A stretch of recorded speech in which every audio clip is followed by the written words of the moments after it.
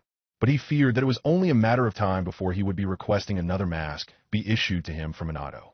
After Naruto and Sasuke recovered from their horrible experience, Itachi bought Sasuke a bowl of ramen. Though he was smart enough to refrain from paying for Naruto's wallet, could not be labeled as a masochist anytime soon.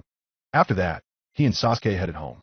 Hey, Naruto, Felix said while Tucci was gleefully counting the money he had made off of Naruto. The only other customer who brought in this much was Kushina, and she was eating for two now, so Tucci was making a killing lately. Your father wants to have a word with the two of us. What about? Naruto asked, slurping up his last bowl of ramen. He did not say, but it probably has something to do with the ED. All right, let's go. With that, Felix paid his bill and they headed off toward the Hokage's tower. You know, I remember my days when I was being chased by fangirls as well. What? You had fangirls too? Of course. I was a prodigy back in the Elder Dimension growing up, and I am from one of the more prestigious clans there. Not only that, but my looks were considered devilishly good to a lot of them. Naruto snorted. So how do you deal with it? I got married to a very scary woman, Felix deadpanned. It's amazing what having a wife that terrifies the living daylights out of people, making it clear that you're taken, can do to that otherwise unstoppable force. Well, that certainly explains why Dad doesn't seem to have many problems. But doesn't that mean you're whipped? Felix's sweat dropped. There's no such thing as a perfect solution, you know. Naruto sniggered. I bet you're wishing that that vixen of yours wasn't so shy right about now. And Naruto, Kurama sniggered. Shut up, Fuzz, but we haven't even started to really talk to one another yet. Naruto thought at Kurama before he asked Felix. You know, you just reminded me when you mentioned your clan. Is it the most powerful one in the Elder Dimension? No, though it is up there. Of course, the most powerful clan that the Elder Dimension saw, the Jinshu Koyatsuri, died out long ago. The Jinshu Koyatsuri? Who were they?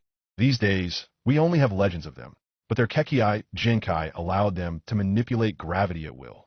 Isn't that the force that pulls us down to the ground? I see that your mother has been hard at work pounding information into your head. That is correct, though that is not all there is to it. You see, all objects have a gravitational attraction to them and other objects. The more mass an object has, the greater the attraction. Since the ground has the most mass in the world, it has the strongest pull on all objects near it. But a Jinshu Koyatsuri could easily increase or decrease these attractions with a thought and reverse them, allowing them to attract one object to another or repel them. It's kind of like what pain could do, only with more power behind it. It was also a simple matter for them to either make objects either lighter or heavier at will, even to the point where flight was child's play for them. Supposedly, this actually allowed them to wear armor as heavy as they desired, while making it light enough to easily move in without even being slowed. In fact, I believe that a few used their abilities to condense whatever metal they chose to a point where it was virtually impenetrable, and used their power to make the extra weight non-existent. But that kind of power would eat up a large amount of chakra, Naruto said. To use it like that in battle, constantly maintaining it, they would not have lasted that long. Under most circumstances, that would be correct. However, the Jinshu Koyatsuri had massive chakra reserves, comparable to a bijou. Felix paused to let this sink in. Not only that, but they somehow had very good chakra control despite this, enough to make those regular clones that you had so much trouble with if they wanted to, not that they ever had a use for such a technique. With those factors working for them, they were able to meet the heavy demands of their jutsu. And if the legends are anything to go on, their greatest application of their power was to create a microscopically small point where the gravity was so strong that even light would be sucked into it, from an area about the same size as a normal Rasengan. They could use this for either defense by absorbing attacks into it, or offense by using it as a projectile on enemies. And if that point of gravity absorbs enough matter, they could detonate it by releasing the gravity from that point, causing it all to violently explode, likely with enough power to rival a bijou bomb if it was going for more than a minute. Naruto shuddered. He did not relish the idea of going up against someone who had that much power. If they were that powerful, what happened to them? They were not a virtuous clan, to say the least. It is believed that their Kekkei Jinkai twisted their minds at birth, resulting in them becoming power-hungry. If there ever was a clan that was born evil, it would be them. At one point, they became the tyrannical rulers of the Elder Dimension until all other clans united and rose up against them. Even then, the only real reason they were defeated was because the clans outnumbered them by over 100 to 1, and even then, about 90% of the allied clans' forces were slain in the struggle.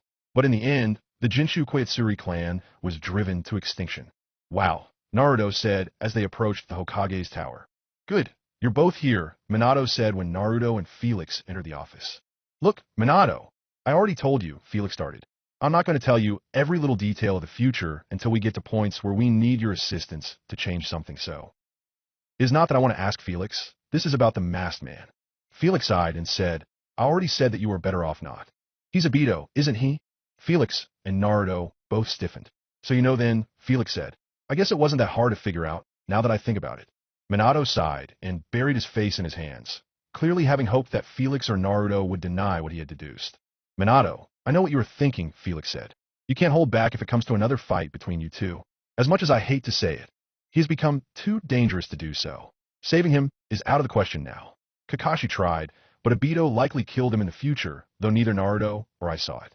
I did not want you to know, because I thought you would hesitate to do what needs to be done. He is already most likely past the point of no return, and what's worse, he actually believes that his goals, which I still won't say yet, are ultimately for the greater good.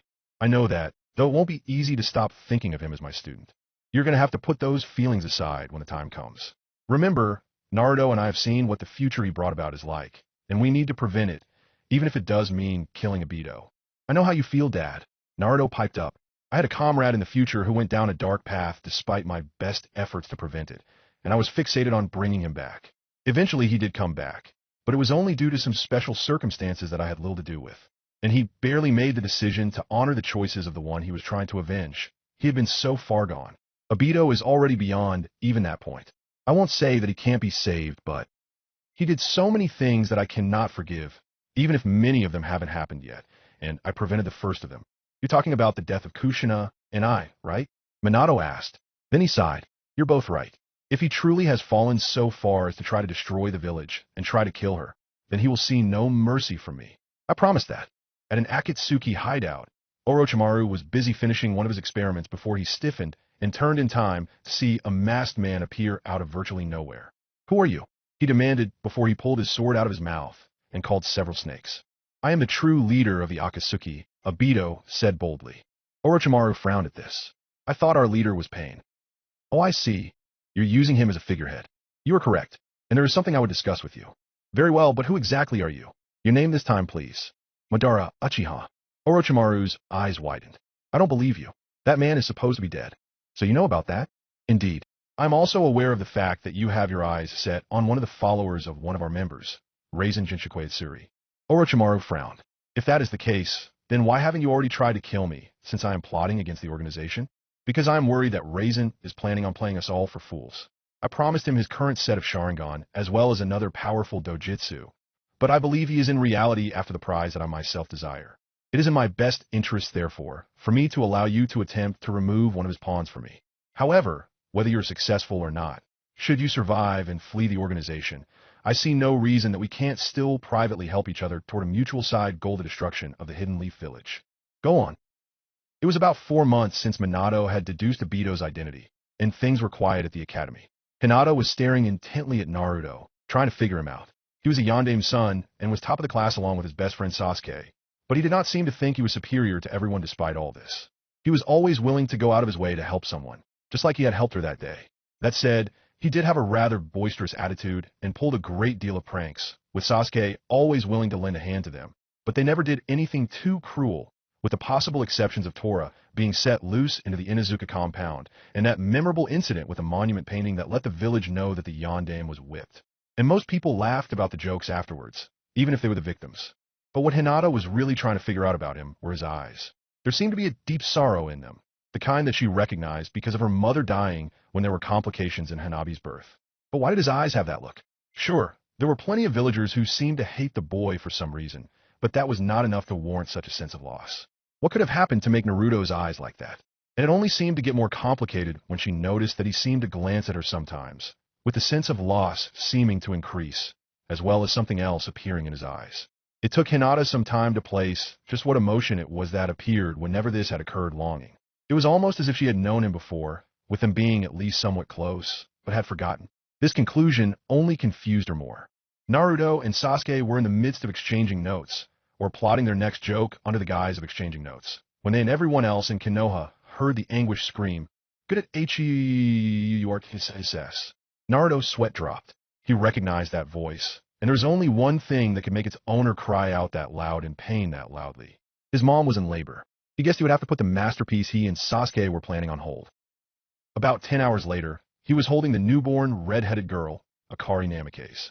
His parents had gotten back from the delivery room, and Kushina was more than willing to let Naruto get acquainted with his new sister. Naruto was wondering if Akari would resemble their mother as much as he resembled their father. He laughed when Minato told the story of how he had learned Kushina was in labor. Apparently, he had dashed out of his office in a hurry with the secretary asking what about the paperwork, and he had answered that unless that was having babies as well, though he wouldn't exactly be surprised if that was where it all came from, then it could wait. Naruto gazed at Akari fondly. He had never expected to have a sibling. But then, last time around, he lacked what he had always wanted, and this time he was able to reclaim it. A family. Chapter 7 Teams and Troubling Rumors. Today's the day. An excited Naruto told Sasuke as they headed towards the academy for their graduation exams. They were both a little nervous, but confident that they would be able to pass. Even with the academy's new rule that for graduation, not only the Academy 3 jutsu would be required, but an additional jutsu of the students choosing would be required to pass and become a ninja. Minato was serious about raising the standards of the academy, so that Genin would be more prepared for the shinobi world. They took their seats, and the written part of the test began. Of course, it was easy, even if Naruto did not specialize in this area. Next came the shuriken and kunai proficiency aspect of the test, which both Naruto and Sasuke both passed with perfect scores, nailing the bull's eyes every time.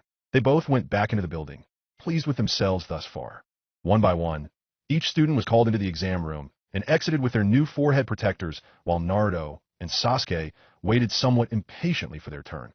Naruto gave Hinata a thumbs up as she exited the exam room, wearing her forehead protector around her neck. She blushed and returned to her seat. "You're in luck, kid.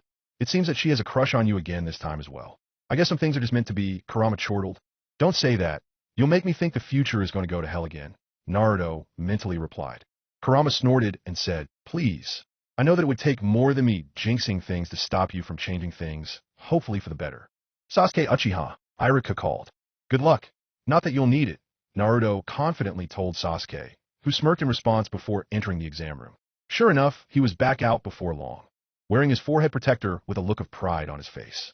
Naruto noted that all the rest of the Rookie 9 had passed as well, even Sakura, who he had his doubts about due to the new requirements. Finally, Naruto Namikaze, Irika beckoned. With a confident grin, Naruto entered the exam room. "All right then, Naruto, show me a basic transformation." Without hesitation, Naruto took on the form of Minato. He was tempted to use his sexy jutsu, since that would technically pass the exam, and in a fun way, but he decided to be serious for a change. "Good. Now try substitution with that chair when I toss this book at you." As expected, Naruto performed it flawlessly. "Okay, now for your clone technique. I hope you don't mind if I use shadow clones instead of regular ones," Naruto replied as he produced 3 perfect copies of himself. "No, of course not, Naruto. Your father informed me of your reserves, and besides, shadow clones are more useful." Mizuki scowled at this as Naruto dispelled his clones. "I almost forgot about Mizuki. What to do about him?" Naruto wondered. "Now all you need to graduate is any other jutsu of your choosing," Irika said. "Let's see what you've got." Naruto nodded and upturned his palm. Rasengan. With that, the technique materialized into his hand. Over the past few years, Minato and Felix had been taking an active role in Naruto's training. One of the major things they had worked on was getting rid of Naruto's glaring weakness of needing a clone's assistance to form the technique. He still needed one to form the Rasen Shuriken, but that was definitely progress. He had also learned some basic wind-style jutsu, and Felix had helped him learn to use earth element techniques. Minato and Kushina also started Naruto on Fuin Jutsu. The sealing arts proved to be extremely complex, but Naruto somehow had a natural knack for it. It was most likely due to his Uzumaki blood, as well as his father being a Fuin Jutsu master. He had already learned how to store objects within seals, as well as create exploding tags. Another useful trick he learned was the finger carving seal, a jutsu that allowed the user to apply writing to any surface they chose. With a pang, Naruto recognized it as the jutsu Jiraiya had used to write his last code on Fukasaku's back before being killed by pain. Minato had decided to try teaching Naruto the Hiraishin as well, though Kushina was against it at first, declaring she had enough problems with a single yellow flash going all over the place with no warning. She relented when Minato pointed out that the way Akari was growing up, there would be a second coming of the bloody habanero. So far, Naruto was making decent progress. That's amazing, Irika said as he took in Naruto's Rasengan. I never would have thought that you had already mastered your father's jutsu, Naruto. He grabbed one of the forehead protectors and tossed it to Naruto. Congratulations on passing, Naruto. You are now a shinobi of the leaf, a title I know you will bear with pride. Thanks, Irika-sensei, Naruto replied. He exited the room as he tied the headband around his forehead. Looks like you passed too, Sasuke said. Of course I did, Naruto responded with a smug look. Was there ever any doubt? Well, let's go. Our families are waiting for us at Ichiraku's. We wouldn't want to keep them waiting with good news now, would we? Look, Mommy, Big Brother, and his weird-haired friend are here, Akari declared as Naruto and Sasuke approached, earning a chuckle from everyone else present, while Sasuke developed a tick mark. My hair is not weird, you little rascal, Sasuke retorted at the 4-year-old, only to make everyone to laugh a little harder. Another bowl, please, Tuchi-sama. Both Akari and Kushina demanded at once, holding out their empty bowls. To Tuchi's eternal delight, both of Kushina's children had inherited her seemingly endless appetite for ramen, and on a day where all three of them were around, he raked it in. Coming right up, Tuchi declared as he and Ayam quickly busied themselves. One for me too, please, Naruto requested. And by one, you mean 1 dozen, right? Sasuke asked after he placed his order. Maybe.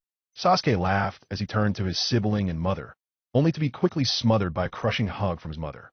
I can't believe you've graduated, Sasuke. You're growing up so fast. Mom, jeer off me, Sasuke begged as he was once again the subject of everyone's laughter. Hey, give me that camera, Naruto. No way, Naruto responded gleefully as he avoided Sasuke after the latter broke free of his mother. This is going into the scrapbook of your embarrassment. Get back here. A short chase around the area ensued, before Kushina shouted at both boys to settle down and get their ramen before it got cold. Naruto quickly finished his first bowl, and Tuchi already had his next one ready, having learned by then about that appetite that ran in the family. It's good that you were a ninja at last, Naruto, though I'm curious. Why aren't you wearing your headband on your head? I would have thought that you will be proud to show it off. Huh? Naruto replied, confused. What are you talking about, old-timer? I'm wearing it right. What? Sure enough, said forehead protector was missing. Where did it go? Where's my headband? Naruto asked frantically as he started to panic. Look, Mommy. Look, Daddy. I'm a ninja. Akari squealed in delight as she ran around the stand, with, you guessed it, Naruto's forehead protector having somehow gone from his head to hers. Why, you little. Come back here with that. Needless to say, another chase ensued around the stand, everyone else laughing. I got a scrapbook of my own, Sasuke remarked as he snapped a picture of Naruto right behind his cackling sister, his arms outstretched and falling just short of laying hands on her. Your friend's sister is quite a handful, Itachi noted. You have no idea. Minato and Kushina both deadpanned when Naruto finally caught the said bundle of energy. With a pout, Akari relinquished his headband. Oh, by the way, Naruto, once we were done eating, Minato began, Felix said that he had something for you after you graduated. Sweet, Naruto replied, already on his 4th bowl, knowing anything Felix had to offer had to be good. What did you get me? What did you get me? The excited blonde asked upon entering Felix's home. I didn't get you nothing, Felix replied. I actually made this. With that, he pulled out a sheath katana that was about 3.5 feet in length. I hear that the Uzumakis were fairly skilled with Kenjutsu, so... Awesome, Naruto declared as he swiped the weapon away and drew it. What the? Despite the sheath being 3.5 feet long, the sword itself was about a foot shorter. What gives? That is a ninjato, a scaled-down version of a katana, made for more speedy attacks, while retaining some of the cutting power. It's short like that because it is really the right shape for you, and it is traditional for a ninja, at least in the Elder Dimension with that classifier. Okay, but why is the sheath so long then? Surprise. A more analytical opponent will try to judge the likely amount of time it will take for their enemies to draw their blades. You'll be able to get yours free of the sheath a split second sooner than those enemies would anticipate. And on the battlefield, a split second could save your life. I like that idea. Good, because I don't have enough cash to afford any more of the chakra-conducting metals. I would need to lengthen the thing. Not after the last time I made the mistake of treating you to Ichiraku's, Felix said jokingly. If you want the blade to be longer, all you have to do is run a little wind chakra through it anyway. And that is not all the sword can do, either. With some help from your parents, I put some seals on the weapon. Any chakra-based attack that you can block with the weapon will be sealed within it, for you to release against your enemies later, though it won't be able to hold the chakra for very long before it disperses. Okay then, what's this sword's name? I thought that you should give it its name, since you will be its first wielder. and I hope that it is a blade that will earn some fame and be passed down with honor. Alright, I'll see what I can come up with. And I also recreated the blade Sasuke had used last time. Mind giving it to him for me? No problem. It was about a week later when Minato had decided all the team placements. He had decided to spend a little more time actually trying to make the teams with the best matchups possible, rather than simply putting the dead last with the top boy and girl. He wanted to make teammates that would have the best chances of working together. So, when deciding his son's team, he did not hesitate for a second before putting Naruto and Sasuke together. Kami knows they were as devious as hell when they collaborated with those underhanded jokes of theirs. The third teammate was a bit of a dilemma, but Minato ultimately decided on Hinata. Not only did it seem that she and Naruto seemed to like each other, encouraging them to work together, but Minato had noticed that she had a good deal of potential. She was simply too shy and reserved to let it show, and would need some combat experience before she could become stronger. Naruto and Sasuke had the best chance of keeping her alive until then.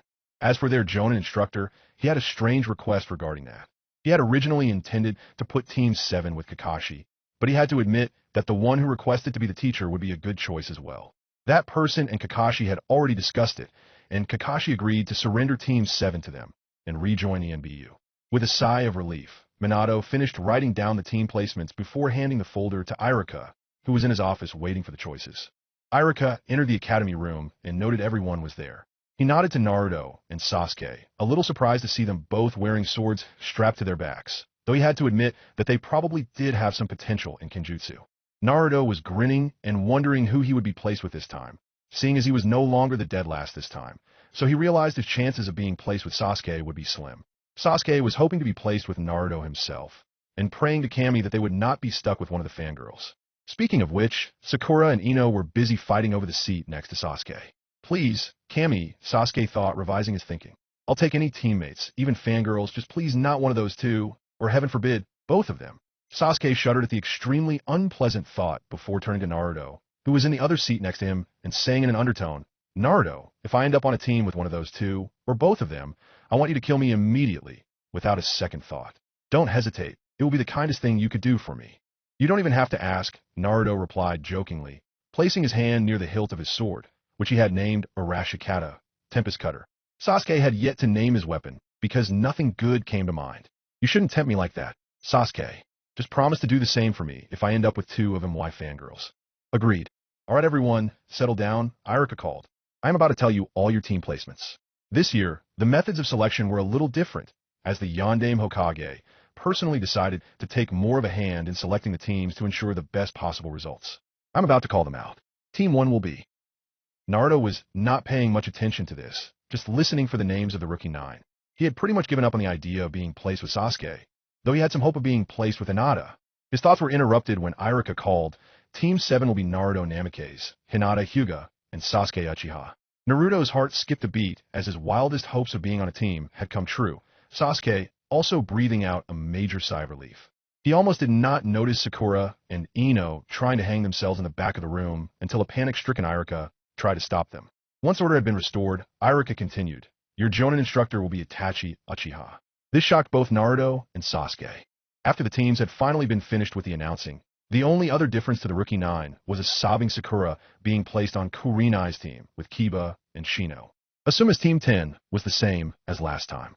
Naruto wanted the whole team to eat at Ichiraku's to celebrate, but Sasuke had insisted on going different for a change. They eventually found themselves at the barbecue area that Team 10 was celebrating at.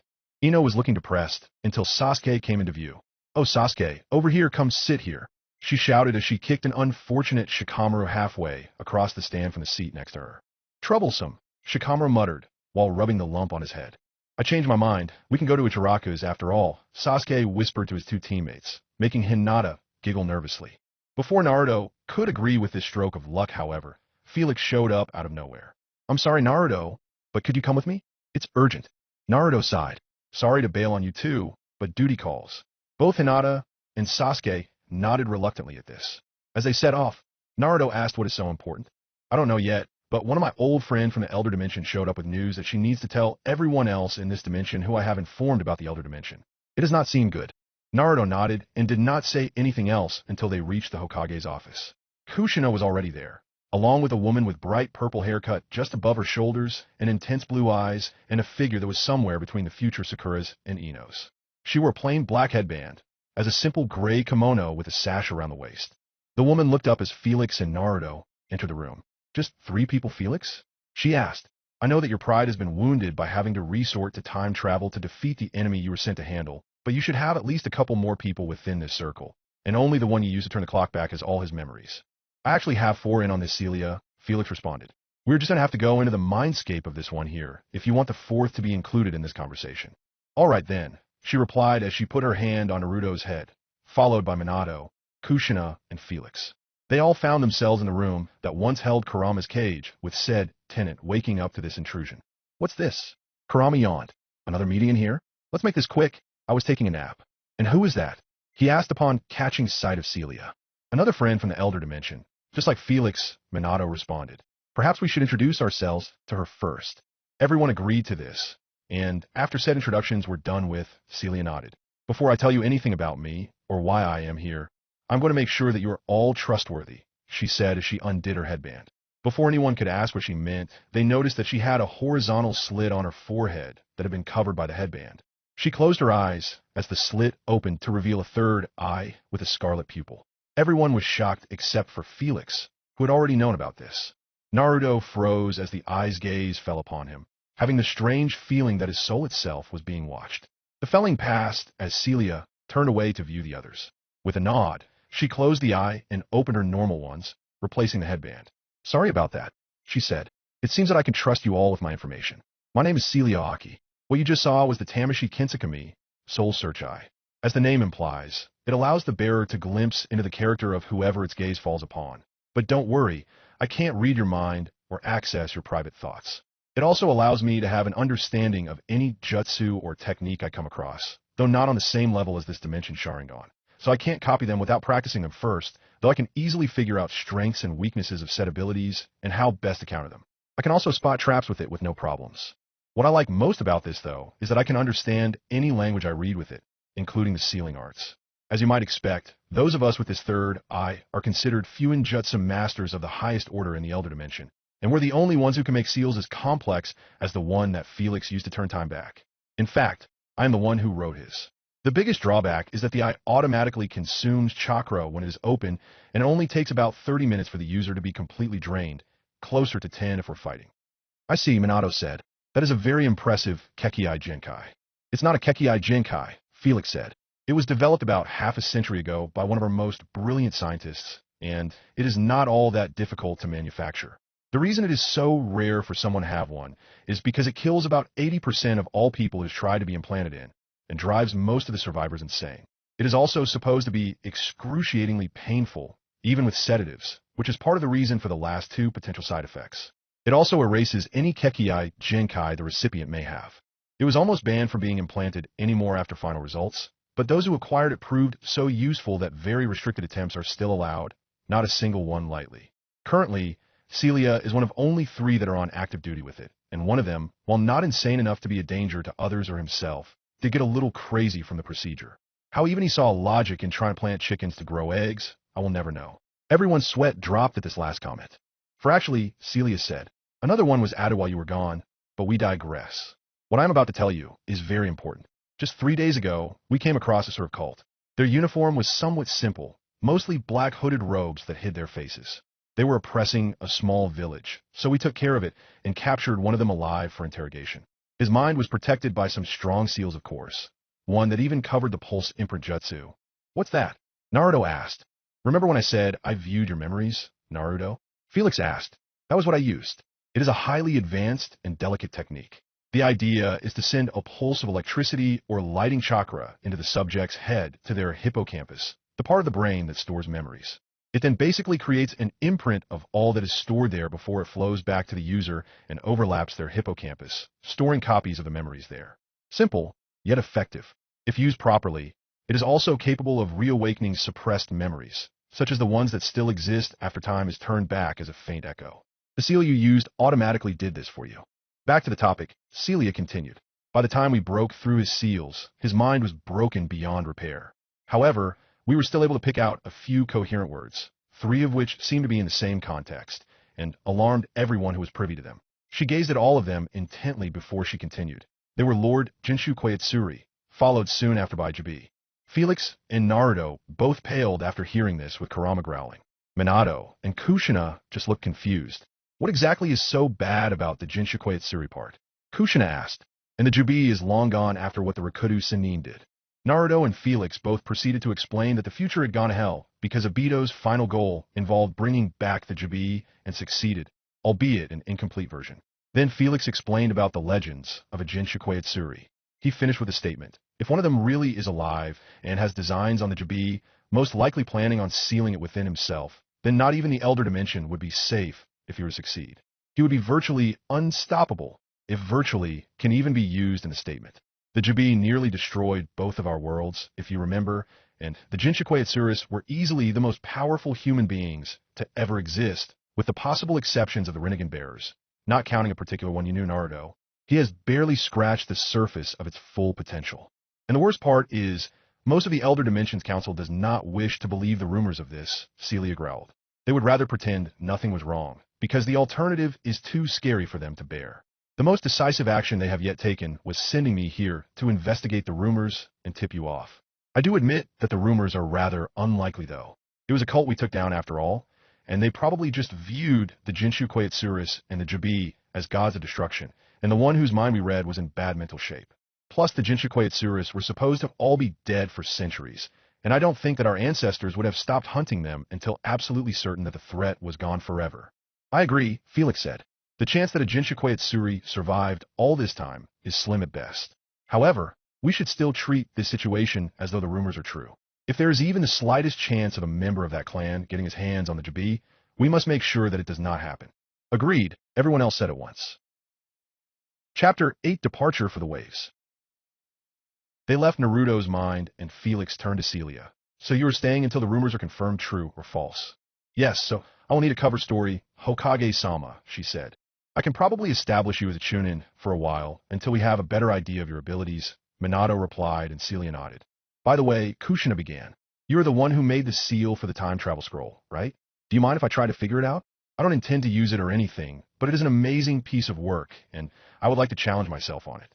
Good luck, Celia replied as Felix handed the scroll to Kushina. You may be from a clan of Fuinjutsu specialists, but I bet that this is way beyond you. It took me years to learn, even with the Tamashii Kensokumi. The only one who could make the seal without one was the one who created it in the first place, and he was beyond a genius of Fuinjutsu. No one had been able to replicate his work after he had died nearly 4 centuries ago, not until the eye had been developed, allowing its bearers to eventually reverse engineer his seals. But if you manage to even begin to pick it apart, I will be extremely impressed. I still can't believe Felix actually had to use it, though. You must be slipping. Hey, cut me some slack. It was the freaking Juubi I was up against, Felix replied, causing Celia to shrug in a good point kind of way. What are you talking about? Naruto asked with an evil grin. You never went up against the Juubi. It was Madara who beat you. I'll remember this, brat. Felix growled as Celia started laughing at him. Naruto and Felix were walking back to the place where they had left Naruto's teammates, while Felix was deep in thought. Hey, what's up, Felix? You still thinking about what we just heard? Yeah, actually, I'm thinking that we should restore Itachi's memory. Why is that? Because I know that he has the sense to not change every little thing he does not like. Not only that, but we do need some powerful allies to be sure things go better this time, ones who are in on this, particularly now, when you possibly have a member of that clan after you. I'll feel better if someone who knows what to look out for is with you. Good thinking, Naruto said before stiffening and turning around to see a familiar square rock behind him. All right, come out.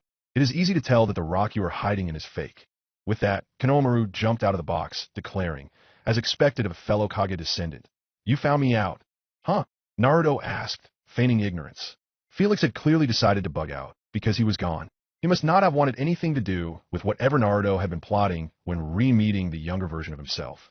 I am Konoha Sarutobi, the grandson of the Sandaime Hokage, the hero who gave his life to save the village from the Kyuubi attack. I don't care who you are. Why are you following me? You are already a ninja. I want to be your apprentice, since you are the son of a Yondaime Hokage. Then, once I am strong enough, I can become Hokage myself and prove I am more than just a big man's grandkid. Yep, this was the same kid who reminded Naruto so much of himself. Naruto grinned and said, All right, I will teach you a few things, but they will be just a few pranks at first. Huh? Why? Because you shouldn't take the fact that you are still a kid for granted. Have fun with it for a while. Plus, it actually will be good for learning to be a ninja, because it helps you with your creativity and trap setting in some ways Not to mention the fact that you will learn how to run very fast when escaping angry victims. Konohamaru was grinning evilly as he understood what Naruto was telling him, and Naruto clinched it when he said, "Besides, you want to build your own reputation, right? What's wrong with the rep of a jokester? Damn it, Naruto, what kind of godson are you?" Jiraiya wept as his doom approached. He had had the misfortune to be in town at the time, and Naruto and Konohamaru were laughing their asses off, having set a booby trap that not only let the kunoichi Naruto knew that his godfather would be spying on No he was there, but also caught him in a net with some basic chakra-suppressing seals, so he would not be able to get away from his punishment. Naruto was teaching his new old apprentice the value of knowing your target, the kind that enjoys making his family suffer a little. Arrow Senin. Naruto cackled as Konohamaru laughed harder at the nickname. "He's all yours, ladies." "No." Jiraiya screamed in anguish as the ticked-off women were set on him. Not so much a prank as just desserts, but entertaining all the same, Naruto told Konohamaru. "Since when did you pull a prank without letting me in on it, Naruto?" Sasuke asked as he came onto the scene. "Is your new apprentice that much better assistance than me?" "Nah, I was just trying to give some one-on-one training to this little guy." "That was so much fun, Naruto-sama," Konohamaru declared. "Who will we prank next?" "I think we should first introduce you to Akari, Naruto's sister," Sasuke replied evilly. "That should liven things up quite a bit around here." "Oh, Sasuke," Naruto said with a grin of his own as he imagined the idea of another duo of pranksters plaguing Konoha so soon after the last one had graduated. "That is brilliant. You have learned much, my most faithful accomplice." "Don't push it," Sasuke said as the laughing group left Jiraiya to his misery. "That's not supposed to bend that way." "So that's how it is," Itachi said to Felix, the former having just had his memories restored by the latter. "Yes, and it is very important that you help keep Naruto and his team safe," Felix replied. "Trust me, the very thought of a member of that clan still around is enough to make my blood run cold. If you do come across someone who seems to have that kind of power run, that kind of enemy is beyond you." "So what's our next step?" Last time, Naruto had a mission to the Land of Waves, one that had a great impact on his life.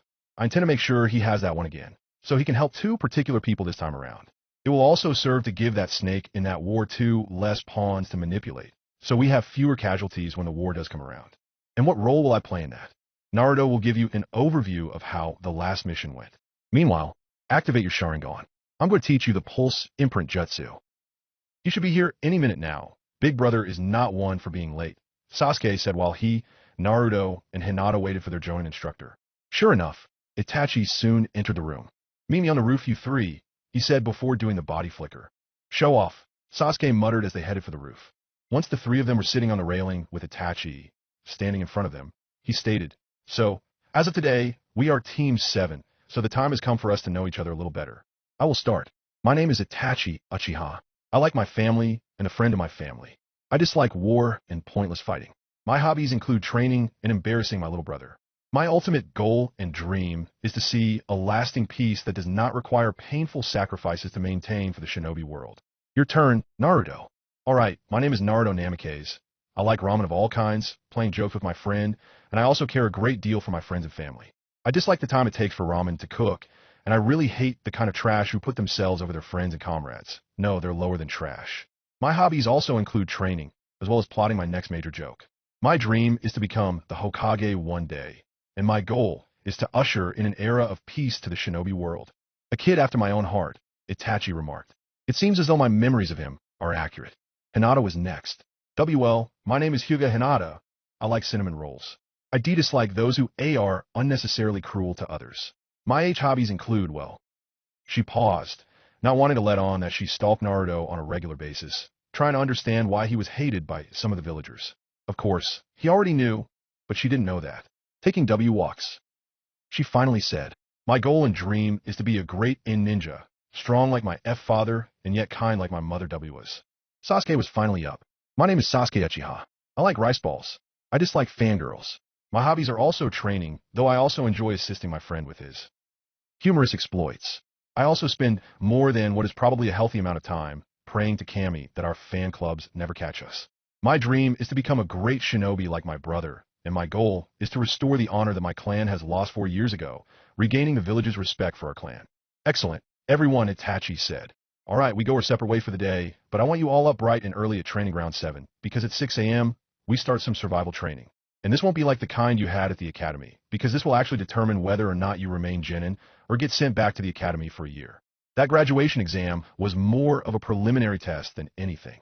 This final test unfortunately has a failure rate of 66%, though I have confidence in you three. The next afternoon in the Hokage's office, Minato listed off the teams of the nameless Jonin instructors as they came forward. Team 6 failed. Minato nodded as the instructor went back to the line and Itachi stepped forward.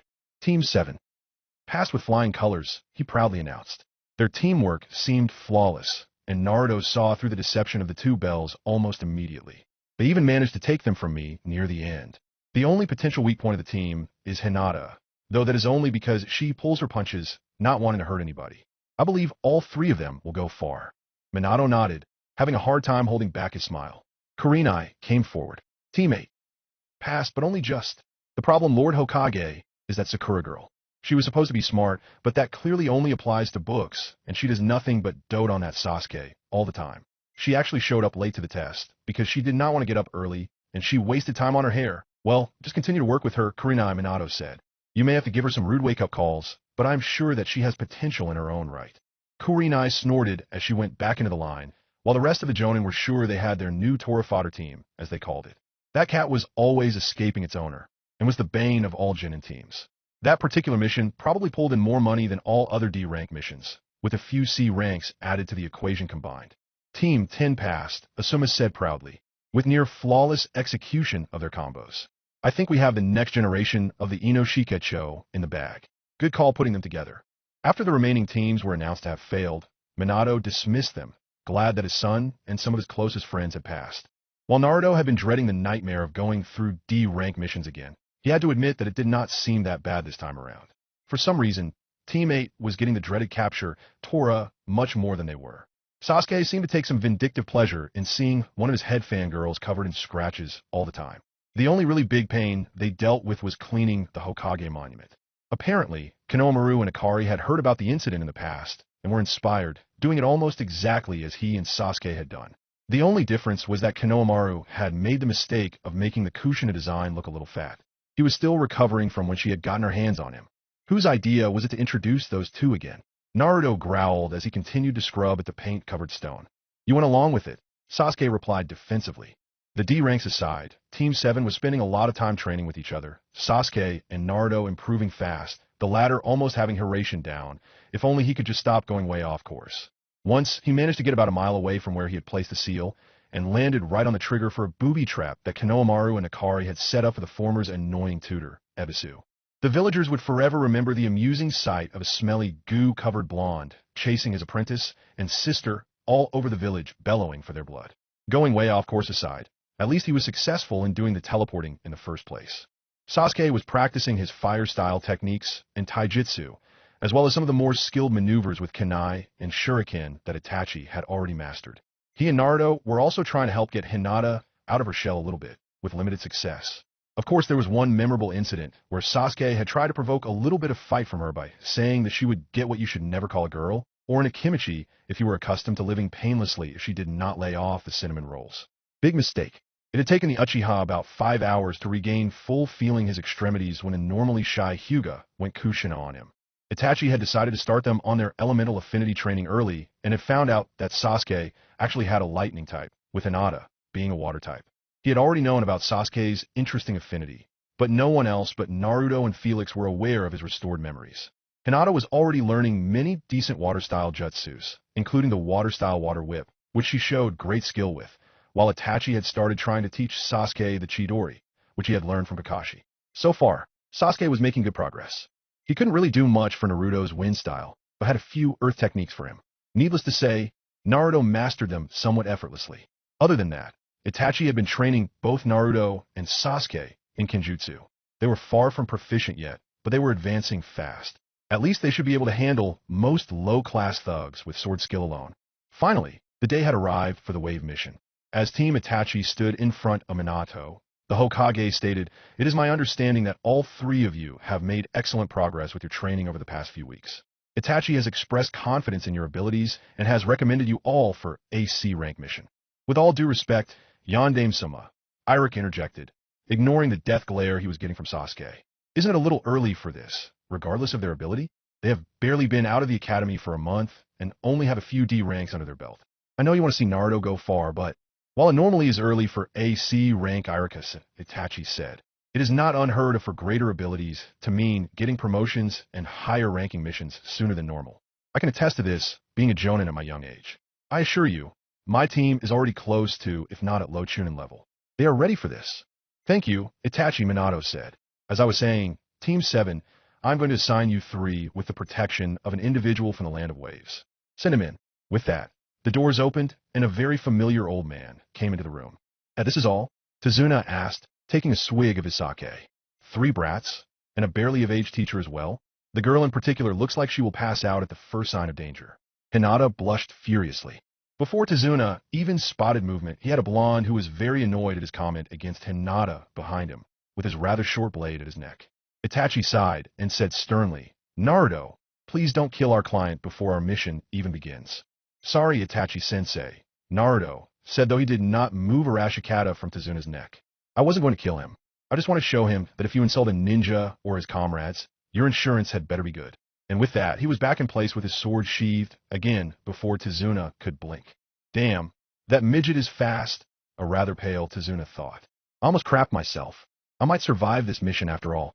Soon after that, the team was on the road, with Itachi and Tazuna giving a lecture to the team on the waves, just like last time, with a few obvious differences, being 2 different people present in all. Soon enough, they passed a familiar puddle. Naruto and Itachi locked eyes, the latter giving a nod and falling behind. As the puddle was passed, the demon brothers made their appearance from it and leapt into action. Within a moment, they had Itachi wrapped up in their chains. One down, one of them declared as they pulled the chains tighter, dicing up Itachi. Itachi-sensei! Hinata and Naruto, the latter acting, cried out, while Sasuke shouted, Big brother! 4 to go, the other demon brother stated. Naruto was prepared, remembering that they had come for him last time after dealing with Kakashi. But this time, they went for a different seeming weak link in the team Hinata. As the chain between them approached her, she just froze, just as Naruto had done last time. Shit, he thought, dashing to her defense. He came between her and the chain, his hand going for the hilt of a Rashikata. The demon brothers both smirked, confident that he wouldn't get the blade out in time, when Naruto pulled the ninjato out of the longer sheath and brought the edge down on the chain, a split second before it touched him. Arashikata easily severed the link it hit, causing both halves of the chain to pass harmlessly by him and Hinata. She was able to snap of her shock at that moment, and immediately dashed at one of the brothers, who was off balance, having expected to land in a different manner. Before he knew what was happening, she had already struck him with several jukin strikes, knocking him senseless. The other brother had landed next to Sasuke, who wasted no time whipping his sword out and impaling the missing nin through the shoulder with it, and piercing the trunk of a tree, pinning him to it. Excellent work, you 3, Itachi said as he came out of hiding, ignoring the cries of "You're okay" from the team. Sorry I scared and ditched you like that, but they only got a substitution of me. He pointed at the dice log. I was interested to see how you 3 would handle this situation, which is why I held back, ready to jump in if needed. Lazy ass, Sasuke muttered darkly. But there was another good reason, Itachi continued. I want to be sure who their target was.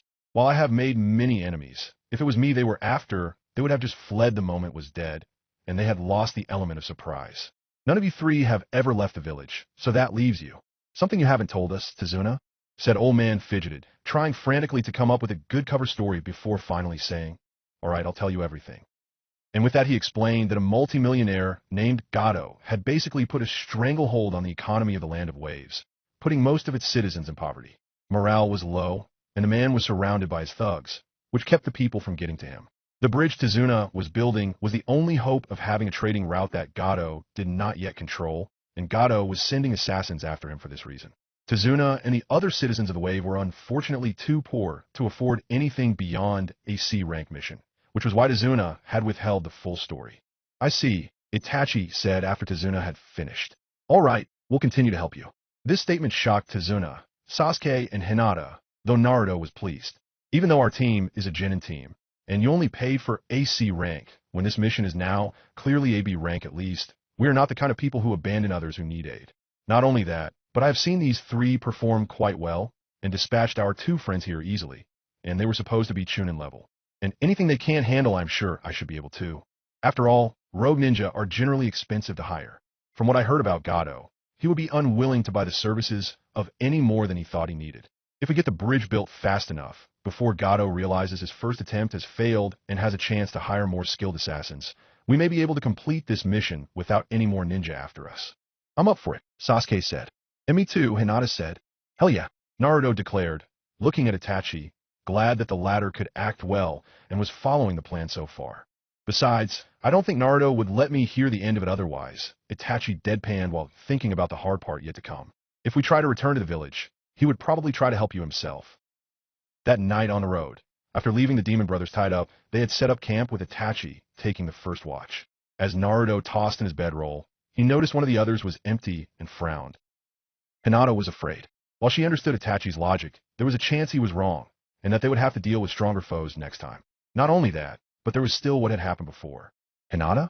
Naruto asked as he came up to her, causing her to jump a little. Something the matter? I am worried about the mission in Naruto-kun, she replied. What if Itachi-sensei is wrong, and there will be more ninja after us? Then we can take them. We beat the demon brothers pretty easily, and even if we get more difficult foes later on, we have Itachi-sensei. It was mainly you and Sasuke who beat them. I nearly got killed because I was too scared to do anything. It happens to rookies, Hinata. I'm actually impressed that you snapped out of it on time to help. But don't you see? Hinata asked, starting to cry. It was only because you were able to save me than Naruto. I might freeze again and put you and the others in danger. And I don't want to hurt people either, which is another thing that will make me hesitate when I can't afford it. I'm scared and weak, and I'm not fit to be a ninja. Slap. Naruto hated to strike Hinata, but he knew from experience that sometimes a slap was needed to snap someone at their lowest back to reality, something that Hinata had ironically been the one to teach him. Shocked, she looked at him, holding her cheek. Naruto grabbed her wrist to pull her hand away before gently putting his own to the spot, gazing intensely into her eyes as she had done that time.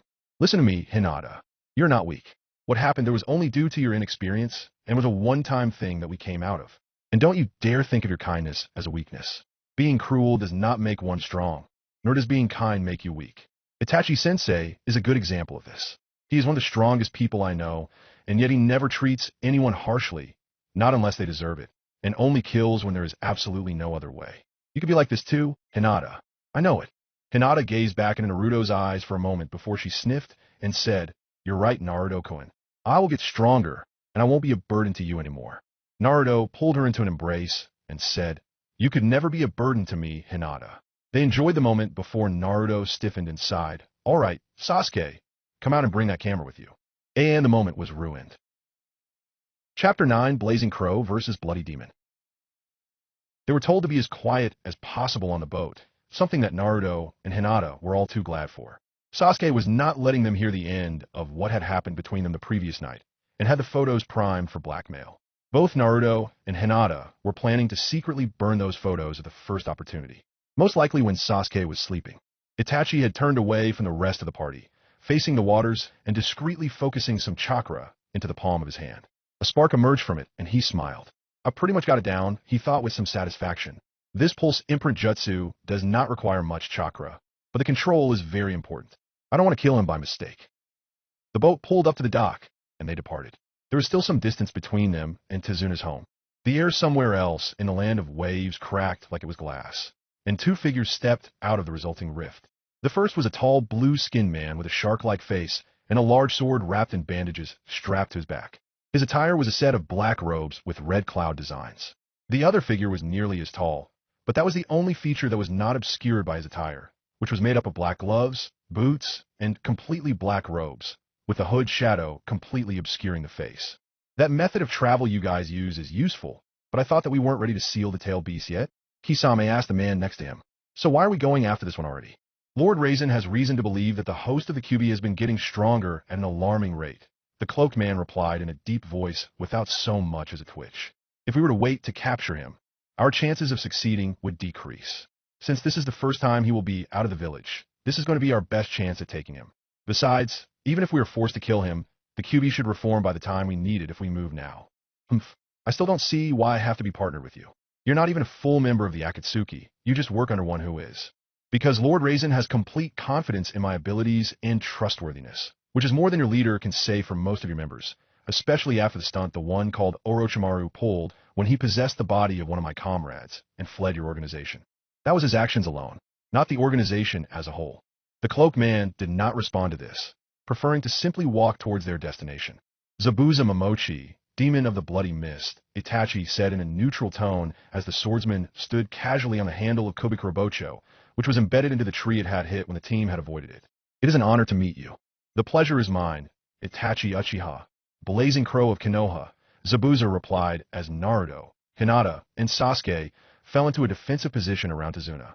I see it is no wonder the demon brothers failed. They were truly insults to the demon name. Kurama snorted from within Naruto. Of course, this fellow is much worthier of the title. Everyone get back, Itachi said as Zabuza jumped back down, grabbing the handle of his large sword and pulling it free as he went. This man is far beyond any genin, even you three. Before he was even an academy student of Kirigakure, he was able to slaughter an entire year of students without any mercy. Keep Tazuna safe. So you've heard about our little graduation exercise, Zabuza said as he raised one arm and cast a hand sign with the other. Hiding in the mist jutsu. Be on your guard, Itachi shouted to his team with the mist gathering thickly and obscuring Zabuza. Zabuza Momochi is the greatest known master of the silent killing technique. If you relax for even an instant, you will be dead before you even know you slipped up. After he had said that, a massive amount of killing intent hit the team and Tazuna, causing Hinata, Sasuke, and Tazuna to freeze in mortal terror, and even Naruto shivered, and they heard Zabuza's voice from somewhere within the mist. 8 points of instant death. Liver, lungs, spine, clavicle vein, neck vein, brain, kidneys, heart. Which one should I go for? I can't speak for me, Hinata, or the old fart, Naruto said, despite the atmosphere they were in. But you should go for Sasuke's brain. He does not use it much anyway. The shock of Naruto actually cracking a joke under the killing intent caused Sasuke and Hinata to snap out of their stupor, Sasuke having almost stabbed himself out of fear. Somehow, Naruto's relatively calm demeanor seemed to instantly calm his companions. One of the things Felix had taught Naruto is that those of you are close to are sensitive to your thoughts. If you are calm, they will be more likely to be calm, whereas if you're panicking, odds that they will be as well. An attitude, both good and bad, was infectious.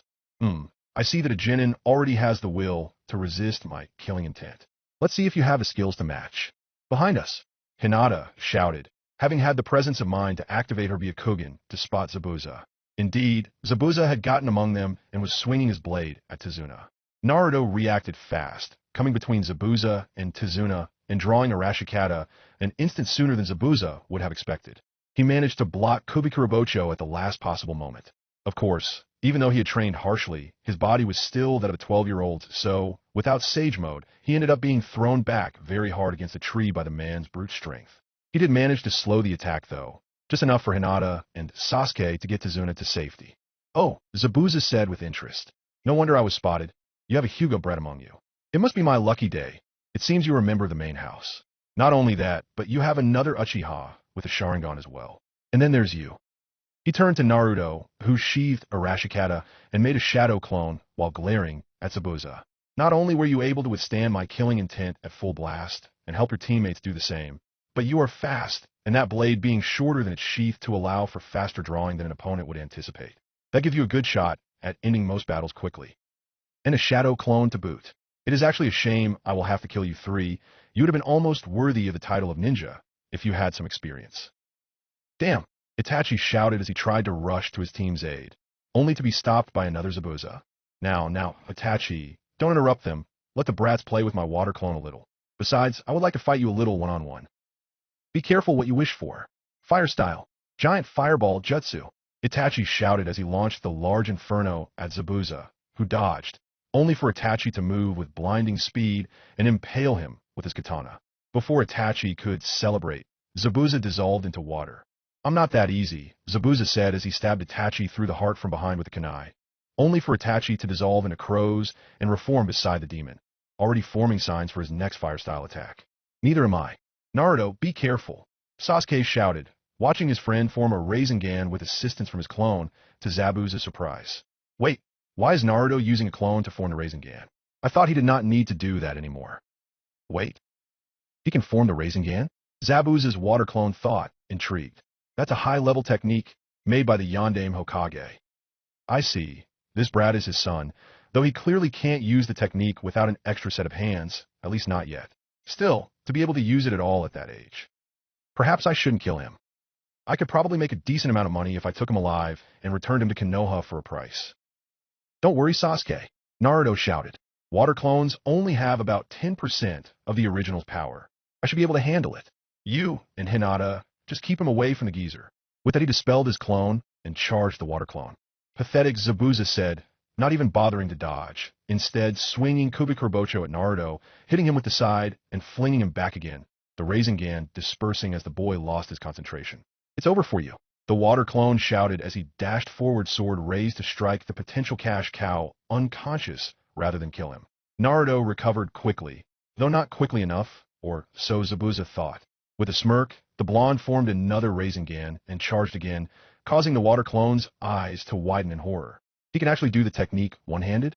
He let me think he needed a clone to do it, so I would underestimate him. I should have expected such a trick, especially after seeing his sword. Rasengan! Naruto cried as he slammed the sphere into the water clone's unprotected torso, causing the water it was made of to fly all over the place. And Naruto-kun did it.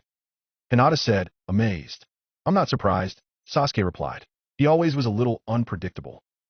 Quite impressive, brat, you lead, Itachi, the original Zabuza said as he dodged another swipe from Itachi's katana. The blonde in particular has earned a place in my bingo book if he survives. That's assuming you survive, Zabuza, Itachi replied, dissolving into crows again, following being sliced in half by Kubikurbocho. That trick is very annoying, Zabuza growled, swinging again at the point where Itachi reformed. Itachi ducked under the blade and stabbed forward. Zabuza dodged but got kicked in the gut by a follow-up attack. Zabuza flipped to recover and cast a few hand signs. Water-style water dragon bullet. From the water, a massive dragon rose, only to be met by another, Itachi having copied the technique with a Sharingan. Both attacks canceled each other out. Before Zabuza could try again, he spotted Itachi casting several fast hand signs. Fire-style Phoenix Flower Jutsu. Several small balls of fire were launched at Zabuza, who laughed. Water-style water wall. A wall of water rose between the swordsman and the flames, causing them to be extinguished on impact, but doing nothing about the shuriken and kunai Itachi had thrown hidden in them. All of them hit Zabuza full force, all of them in painful but not fatal areas. Blast it! Zabuza growled as he backed up fast to avoid Itachi's next dash, only to slam into a tree that Itachi had hidden in a genjutsu. He was stabbed through the gut, again non-fatally, and pinned to the tree by the katana, which Itachi released and started forming hand signs. It's over for you, Itachi said as he breathed in to launch a fire-style jutsu to finish the job. Before he could, however, two Senbon came from the trees and pierced through Zabuza's neck, killing him instantly. Itachi smirked. So far so good. I must thank you for giving me the chance to strike, a masked hunter Nin said, jumping down from hiding. I have been tailing the man for weeks, but did not have an opportunity until now. What just happened? Hinata asked, staring with shock at the masked ninja. It seems as though our friend here decided to help finish the job for us, Itachi answered as he retrieved his katana, caught Zabuza's body as it fell before bending down, and under the guise of checking to ensure he was dead, he used his body to conceal the head from everyone else's line of sight. He gripped the head, cast a single sign with the other hand, and said quietly, Pulse Imprint Jutsu. Once that was done, he slipped a note between Zabuza's head and the cloth of his headband. There, now all I have to do is hope I did not kill him by mistake. He rose and said to the hunter Nin, I take it you are a hunter ninja, deployed by Kirigakure to dispose of Zabuza, to prevent him from revealing any village secrets. That correct? You are indeed correct, the masked ninja replied as he picked up Zabuza's body. Now if you'll excuse me, I must dispose of the body. With that, he vanished. Itachi frowned and, acting like he was missing something, muttered odd. Big brother? Sasuke asked tentatively, once they were on the road again. Why would a Kirigakure hunter Nin be after Zabuza? Why would a Kirigakure ninja of Zabuza's standing reveal village secrets? Because he became a missing Nin after attempting to stage a failed coup d'etat against Hyuga, the Yonde Mizukage, Itachi replied, causing Sasuke to frown. After what had happened over 4 years ago, the term coup d'etat was a sore subject for him. What confuses me is why the masked ninja would lug the body away like that when it is standard procedure to dispose of the body immediately. It's almost like, shit. His eyes widened as though he was just realizing something. Once again, Naruto found himself mentally applauding Itachi's acting skills. We've been duped, haven't we? Said Blonde grumbled, his own acting ability having improved thanks to Felix insisting on it over the past 12 years, to avoid blowing their cover. What are you talking about? Tazuna asked, clearly stumped. It appears as if our mysterious assistant only pretended to kill Zabuza for us, and helped him escape. Itachi growled, faking frustration as Sasuke's, Hinata's, and Tazuna's eyes widened extremely fast. But didn't you make sure he was DD dead, Itachi-sensei? Hinata asked fearfully. Yes, he lacked a pulse, that was for sure. But the tool used to kill him was Sun Bond, which needs to be very precise to kill. Anyone with the skill to do so, and enough extra medical knowledge, can instead put their target in a near-death state. One that can fool even some of the best medic ninja. I can't believe I didn't realize sooner. So what do we do, Sensei? Sasuke asked. Well, fortunately, it will take some time for Zabuza to recover, about a week, which will give us some time to prepare now that we know who we're up against. Hopefully, that was the best ninja Gato could hire. There are not many missing men with reputations like Zabuza's. With luck, he'll be forced to wait for Zabuza to recover before he can make his move. You all handled yourselves very well, and with a little more training for the next week, we should have a fighting chance when the time comes. First, I should cut the bandages from his mouth to let the blood flow out, and then... Haku muttered to himself as he reached for Zabuza's face, a pair of surgical scissors in hand to cut said bandages. Before he could, however, Zabuza's hand snapped up to grab Haku's wrist. Enough, I'll do it myself, Zabuza said as he pulled the bandages from his mouth and moved to spit the blood from it. Awake already, I see. You sure can be brutal, Zabuza muttered as he pulled the sunbon from his neck in a rough manner. Then he suffered a sense of déjà vu. As a burst of pain flared through his head, all the memories of the future and the different version of the past where he had fought Kakashi returning full force now that he was conscious again. Zabuza-sama, what's wrong? Haku asked as the older man clutched his head with his right hand. I've told you to be careful with pulling those out if you've gone and done something permanent to yourself. I'm fine, Haku, just... Give me a minute. Haku frowned and nodded, still concerned for his surrogate father. Zabuza growled as the pain receded. Haku, did Itachi do something to me before you got me out of there? Haku frowned and said, nothing that I am aware of, except when he checked to make sure you were dead. His eyes widened, but then he seemed to make sure he was hiding your head from view. Whatever he did, it seems to be a very elaborate genjutsu that implants false memories. I remember fighting the copy ninja Kakashi instead of him in the same situation, the Hyuga girl being replaced by a pink-haired brat, the blonde not nearly as competent as before, though he did still manage to pull one on me when I trapped Kakashi. Then, I remember acting the exact same way I did when I woke up before the memories came, though that can be explained by another effect of the genjutsu. But the weird thing is, it gave me memories of events after this.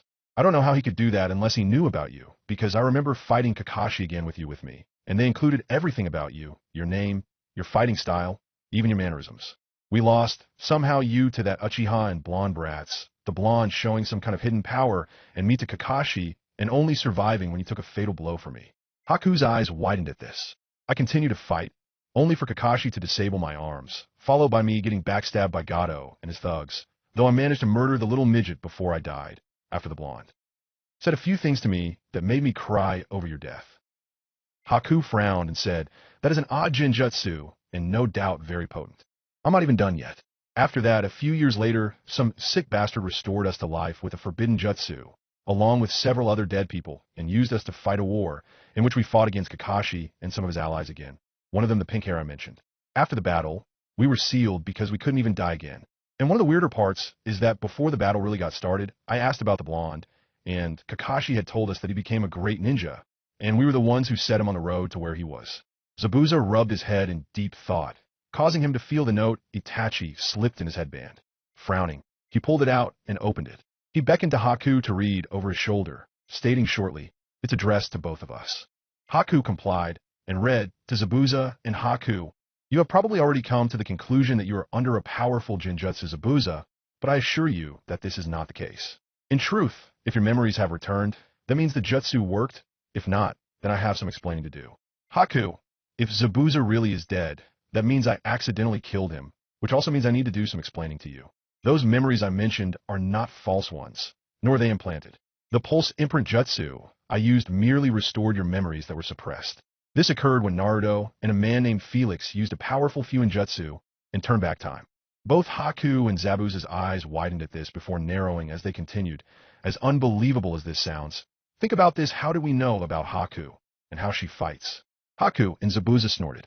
Apparently Itachi, for they were sure that he was the one who wrote the letter, was unaware of Haku's true gender. If I had used the pulse imprint jutsu to view your memories, which I could have done, I would have needed much more time to come up with the details if it was a genjutsu. That should prove that the memories were already there. All I know about you two was told to me by Naruto, who remembers everything about the future. If I was trying to lure you into a trap, I could have just killed you two after Haku's stunt, so there would have been no need. More will be explained by me, and Naruto will place Haku and he met while she was gathering herbs. I can restore her memories as well, and we can discuss our future options. Itachi Uchiha. Zabuza groaned as he read the last of the letter. This was going to lead to a massive headache later, though not as bad as the previous one, hopefully. Well, Zabuza-sama? Haku asked. What should we do?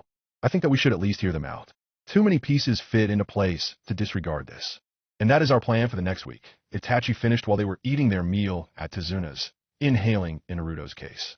He just told them that Naruto and Sasuke would train together every day, with Naruto trying to finish the Hiraishin with Sasuke working on the Chidori. Itachi, Hinata, and a shadow clone of Naruto would accompany Tazuna to the bridge.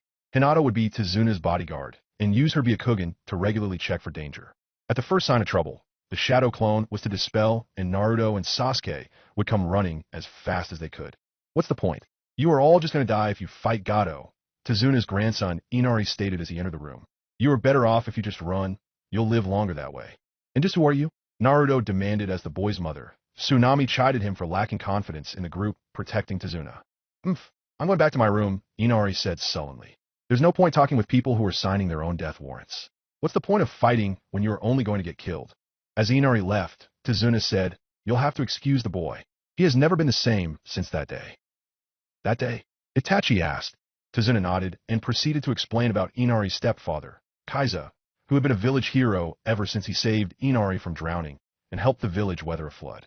When Gato had come, Kaiza had tried to stand up to him, but had only been publicly executed. Ever since, Inari had lost his faith in the world, Tazuna finished. He no longer believes that heroes exist. Yeah, well, I'll prove him wrong, Naruto said moodily as he left the house. Itachi sighed and said, Better help him if he's going to train. You two stay here and hold down the fort. What took you so long? Naruto asked as Haku came into view. Itachi was leaning back against a tree. You're Naruto, yes? Haku asked. What exactly are you going to explain to me? Well, first, you should let Itachi restore you memories. Haku nodded and stepped towards Itachi, who placed his hand on the boy's head, cast the hand sign, and said, This is going to hurt quite a bit. Believe me, I know. It's okay, Haku said. I'm prepared. At a few minutes later, Haku got up rubbing his head, saying, I guess Zabuza-sama wasn't being a baby. Sorry about that. I don't exactly take much pleasure in causing a young lady, such as yourself, pain. Oh, about that. Haku chuckled as Naruto let an evil grin show. I'm actually a boy. Itachi paled and said, What? But you. He whipped toward Naruto and asked, And why didn't you tell me this? And missed the look on your face, Itachi-sensei? I thought you knew me. I'll remember this. Naruto and Haku laughed at Itachi's embarrassment before Haku asked, So what next? Naruto paused and said, Well, there's really no reason for you to start another coup against Yagura. He is no longer Mizuki's. Am I correct in guessing that you and Zabuza started it because you knew he was being controlled? Yes, and I normally would be surprised that you would know that, but after the time travel story, you probably found out a lot of things.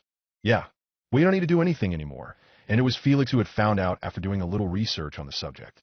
Zabuza was rather loyal before Yagura started acting up, so it wasn't hard to deduce. The new Mizuki is not being manipulated, so there is no need to try again. So I guess Zabuza-sama and I need a new goal in life. It's not like we can go back. How about helping to stop the bastards who caused this trouble in the first place? Once we make sure you two survive this, you can go about it any way you choose. Maybe. Do you think Konoha has room for 2 more ninja? Chapter 10 Secrets and Shattered Memories. Do you really think that the Hidden Leaf Village will accept as Haku? Zabuza asked from his recovery bed. There is a question of whether or not I am trustworthy, especially after the incident that gave me my moniker. Zabuza-sama, you really need to stop beating yourself up about that, Haku replied comfortingly. Even if you could have done a better job controlling your temper, it was not your fault. Zabuza did not reply as he sadly thought about the past. Flashback. As a child, Zabuza was frantically running from the angry group of villagers he had just stolen food from. He had been an orphan shortly after being born and had hated life at the orphanage, resulting in him leaving, preferring an equally hard life on the streets. He turned a corner and slammed into another boy, causing them both to fall over backwards, the loaves of bread Zabuza had in his arms flying free. The boy Zabuza had knocked over looked at him in slight annoyance before frowning and grabbing Zabuz's arm, pulling him into an alley. The villagers ran by, oblivious to where their quarry was hiding. Why did you just help me? Zabuza asked. You're the kid who is always on his own, right? The boy asked. I helped you because I just recently learned a little on what that was like. What do you mean? You have parents, don't you? Yeah, but they have been ignoring me ever since I was selected. You are aware that the recent host of the Sanbai was killed? As soon as it is revived, the village will recapture it. Once that occurs, I will be made into its new Jinchuriki. Even my friends at the academy have been distant from me after they heard. I see. I'm sorry about that. Thank you for your help, by the way. My name is Zabuza Momochi. Yagura. Since that day, Zabuza and Yagura have been fast friends. It had been a few months afterwards when Zabuza went to the academy to check up on Yagura. He had never been interested in being a ninja, for he did not want to serve the very village that had done so little for him. As he entered the academy grounds, however, a sight that would forever be burned into his retinas greeted him. His first and only friend was in a fetal position, being kicked and beaten by his entire year of fellow students. With a surge of rage, Zabuza noted that Yagura had a very deep cut under his left eye, likely inflicted by kunai. You're going to be a monster, you know that? Beast, why don't you just die? We're doing you a favor, putting out of your misery. Zabuza shivered uncontrollably. Before he even knew what he was doing, he had walked up to one of the training dummies and pulled a kunai loose from it before rushing the mob of academy students in a blind rage. After the resulting bloodbath, Zabuza was kneeling over Yagura, who was unconscious from the beating, but still breathing. Zabuza sighed in relief before he saw again the results of his handiwork. Kami, what have I done? Zabuza asked himself before keeling over and losing his lunch. Afterwards, he had rushed Yagura to the hospital, and the Sandai Mizukage offered Zabuza a place as a Kiri shinobi and named him a candidate for the 7 ninja swordsmen in recognition of his abilities. Though initially tempted to refuse, Zabuza decided that it was his best shot at getting stronger, so he could make sure no one ever laid a finger on the only one he cared for again. The cut under Yagura's eye had required stitches, despite the best efforts of the medics, and left a permanent scar. About a year later, he had grown much stronger and was named the Yandai Mizukage after the death of the Sandai. Though both he and Zabuza recognized this as an attempt by the village council to control Yagura. This failed because Yagura refused to be a puppet, and his first act in office had been to order the discontinuation of the bloody graduation exercise. Many assassinations were attempted, but Zabuza, having been made one of the 7 swordsmen by Yagura, proved very good at preventing these attempts. A few months later, the Sandai returned earlier than expected and was recaptured and sealed within the young Mizukage. Zabuza had reassured Yagura that he would be his friend regardless. After all, they were both considered demons now. In flashback. But after that, Yagura had begun to act strangely. It did not take Zabuza long to realize that he was not himself and that someone was controlling him. When Zabuza tried to stage his coup, he was trying to get to the bastard who was using his friend as his puppet. He had almost succeeded in at least finding out who the bastard was, but a new member of the 7 swordsmen, Kisame, was in cahoots with the man and prevented Zabuza's coup from working. Now he knew that Yagura was dead, and that the one who was behind it all was using the name of Madara Uchiha. Zabuza gripped the covers in silent rage. Soon Madara, Kisame, Zabuza thought, I will make you both pay dearly for the crimes you have committed.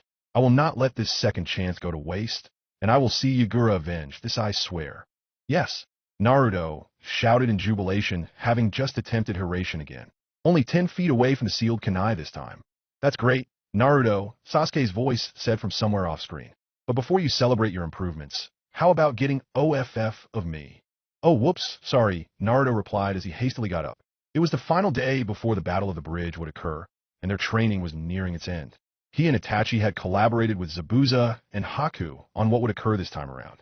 Itachi and Zabuza would fight, but hold back so as to save their strength for Gato and his goons, while Naruto and Sasuke would be kept busy by Haku, until Naruto could convincingly pretend to knock the boy out. Once Gato and his goons showed up and declared their betrayal, Itachi and Zabuza would take them out, followed by them giving an acted-out negotiation before they all returned to the village. It was that simple. After the day of training was finished, both boys returned to the house for the night's meal, with Itachi telling them that tomorrow was likely the day that Zabuza made his move, so the two would join him and Hinata on the bridge.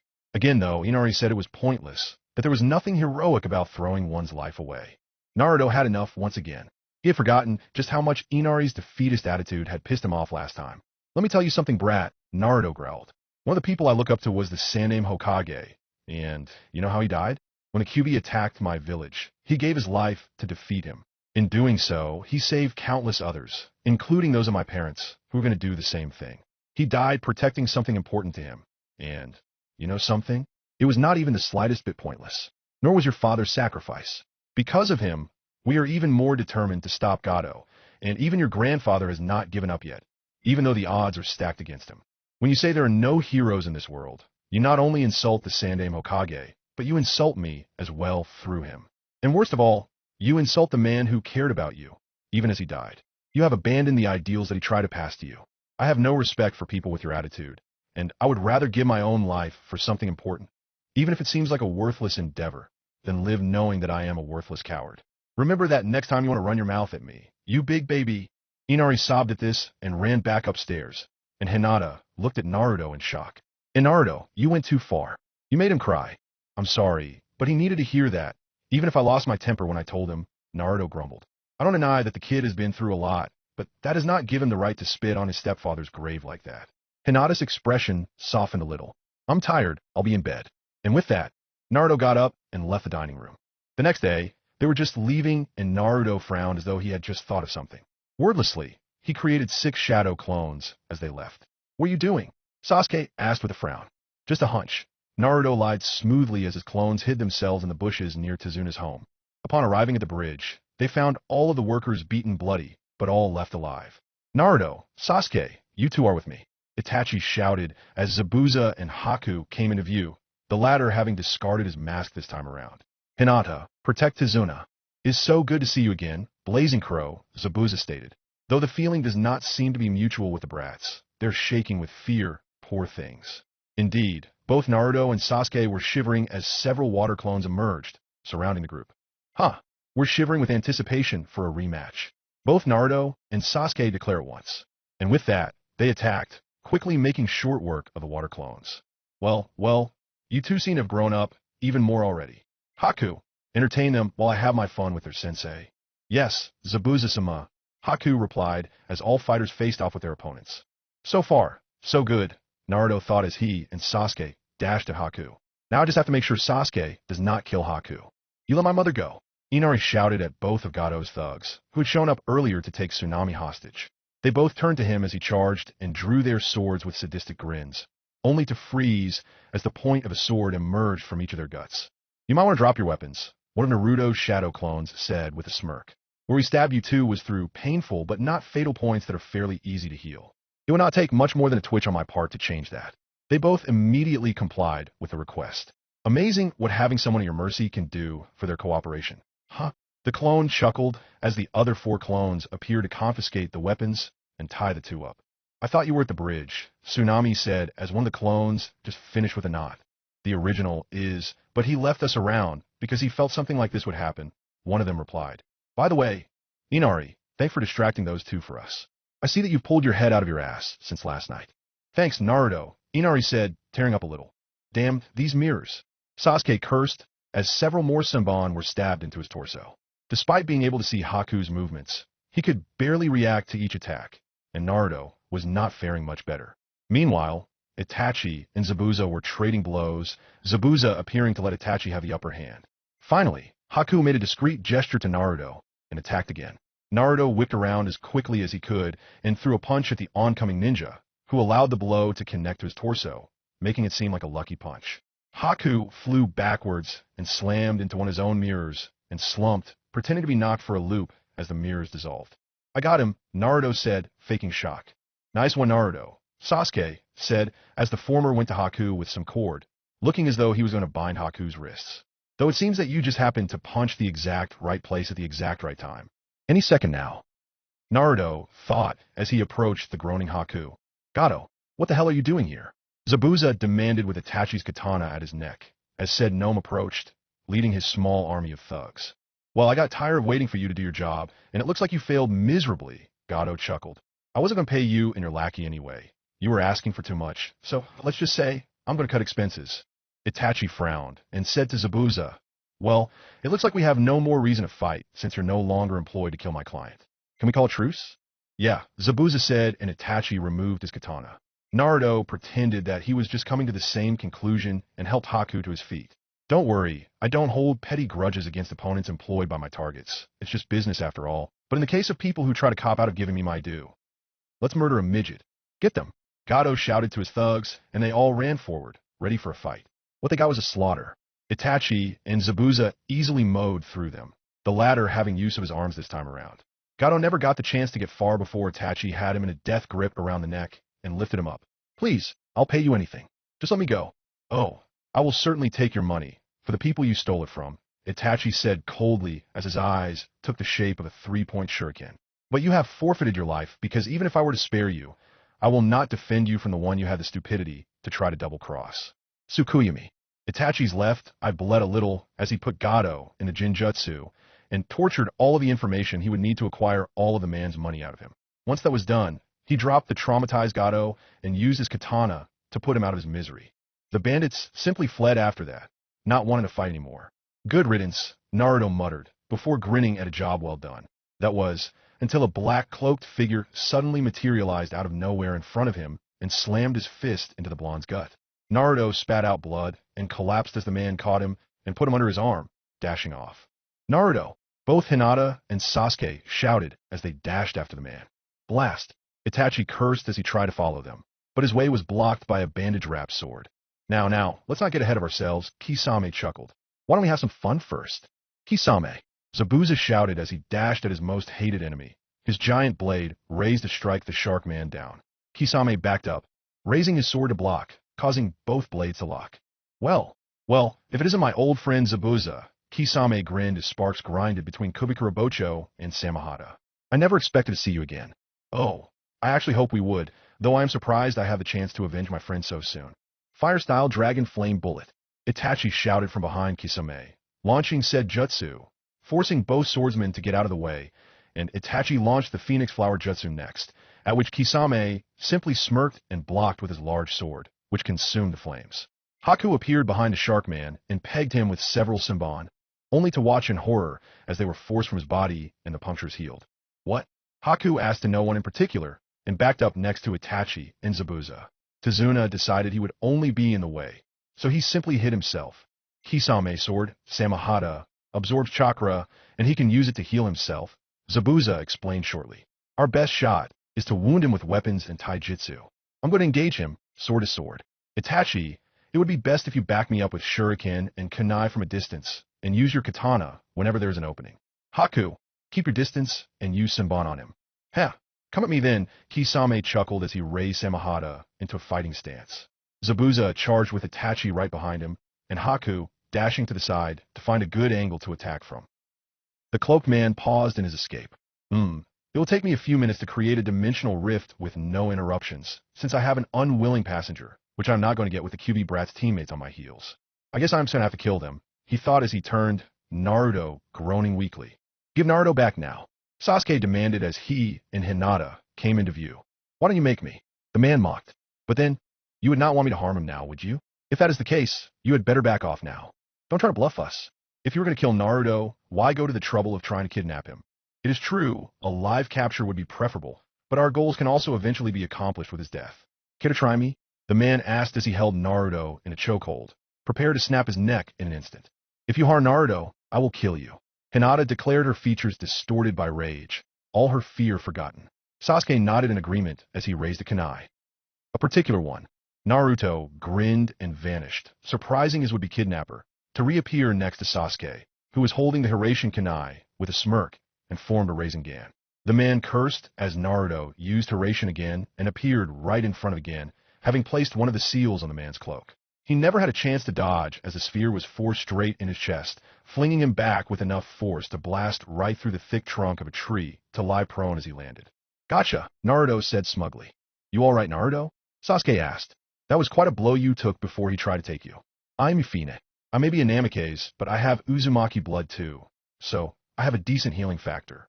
He, on the other hand, should be out of luck. Oh, I don't know about that. The cloaked man laughed, to their surprise, and he rose easily, the part of his cloak that the Rasengan had hit shredded completely, revealing his bare chest, which was completely unharmed by the attack. The man tore the part of the cloak with the Hiraishin seal on it. What? What the hell? Sasuke demanded as Naruto and Hinata stared in fear. Not even a scratch, Naruto thought. This could be bad. Kuramamuset. Oh gee, you freaking think? Naruto thought snidely. I must commend you on catching me off guard like that, the man said while applauding mockingly. I was not expecting you to have learned Hiraishin. Against most foes, that would have been endgame. But then I am far from most foes. What is he? Sasuke and Hinata both thought. By the way, Sasuke, the man stated as he turned to the raven-haired boy who stiffened in fear. You seem to be a shadow of your former self. Where did all of that hatred that gave you power go? Naruto's eyes widened while Sasuke growled. What are you talking about? I'm strong enough to take you out. Chidori. 1,000 birds. With that, his arm was shrouded in lightning chakra, and he rushed the man, ignoring Naruto's cry of Sasuke. Wait. Pathetic. Come, I will restore your true self, the man said as a spark rose from his palm. His chest turned a blackish color as the Chidori struck it, not even scratching the surface of it. Sasuke's eyes widened as the man's hand went for his head, only for Naruto to quickly tackle Sasuke out of the way. This guy is clearly from the Elder Dimension, Naruto thought frantically, his eyes gaining a reddish pigmentation around them, and the pupils turning yellow with a block in them. And it is also obvious that he knows about the time travel and a little about what Sasuke was like before he turned time back. And he seems to know the pulse imprint jutsu as well. Kurama growled. If he restores Sasuke's memories, there is no telling what he will do. I can't let that bastard get a hold of Sasuke's head. Sasuke, you and Hinata stay back. I'll take care of this guy, Naruto declared as he rushed forward, ignoring their protests. Immediately, he and the cloaked man exchanged blows, but Naruto's frog katas were having very little effect as the man's chest and presumably the rest of his body turned black again. What kind of ability is that? Naruto demanded as he ducked a kick from his opponent, drew Urashikata, and struck, enhancing the blade with wind chakra. This is the power of the Elder Dimension's Kuroko, Black Steel, clan, the man said as he casually raised his arm to block, the blade cutting the sleeve, but only causing sparks to fly from the arm. Black Steel is a very rare and strong material that only appears in a few dimensions, the Elder Dimension being the third most common location for it. Our Kekkei, Jinkai, allows us to turn into this metal at will. With that, he kicked Naruto hard in the chest, throwing the blonde back. It also gives our strength and speed a boost, because the metal is actually lighter than flesh. Naruto flipped on time to meet the man's next charge, ducked a punch, sidestepped a kick, jumped another kick, and formed another Rasengan, this one bigger than he was tall. Sage Art, Giant Rasengan. The giant orb blasted into the man, flinging him backwards once more, but once again unharmed. The Kuroko clan member did have the entire upper half of his cloak torn, however, only the sleeve of his left arm still on from the waist up. His exposed face was nothing special, no facial hair and short brown hair on his head. Still not good enough, he said as he turned black again and charged as Naruto braced himself. Before they could attack each other again, Hinata and Sasuke leapt at the man, both casting hand signs. Fire style, giant fireball jutsu. Water style, water bullets. The fireball hit first, the man laughing as he took the hit, with no damage, before two water balls hit him, causing him to steam a little. Sasuke, Hinata, no. Naruto cried as he quickly made a shadow clone and formed a Rasengan, while the shadow clone immediately started adding wind chakra. Chidori, Sasuke shouted again as he stabbed forward. 8 trigrams, 16 palms. Hinata cried, rushing forth. The man laughed off the Jukin strikes and kicked Hinata away, while Sasuke's Chidori struck his chest again, this time penetrating a few centimeters. I see. You managed to soften my skin marginally by heating it before rapidly cooling it. The man mused as he kneed Sasuke in the face before grabbing his forehead. But it was not enough. Now, pulse imprint juts. He was cut off when he was hit violently in the side by Naruto's Rasen Shuriken, carrying him away from Sasuke as the latter fell to the ground, clutching his head in pain. After a bit of distance, the wind-style attack expanded, causing the man to scream in pain. Oh no, Sasuke! Naruto shouted, running to his friend and helping him up. He detected a small bit of chakra in his head, not enough for a complete pulse imprint, but that was expected since Naruto interrupted the technique. With an incomplete pulse, who knew what was going to happen? Hinata! Naruto shouted as he carried Sasuke to where she had collapsed, and she rose unsteadily to her feet. You need to take care of Sasuke for me while I finish this. What did that man do to him? Hinata asked fearfully as Naruto helped to steady her. I don't know. Naruto lied before he dashed off to where the man had been thrown. Damn. It? Sasuke snarled as several voices flashed through his head rapidly. What is this? Multiple flashbacks. Do you truly wish to kill me, brother? Then hate me and live with no purpose other than destroying me with that hatred. I do not have a dream because I will make it a reality. I'm going to restore my clan and destroy a certain person. You're still too weak. You don't have enough hate. I want you to fight me, Naruto, right here, right now.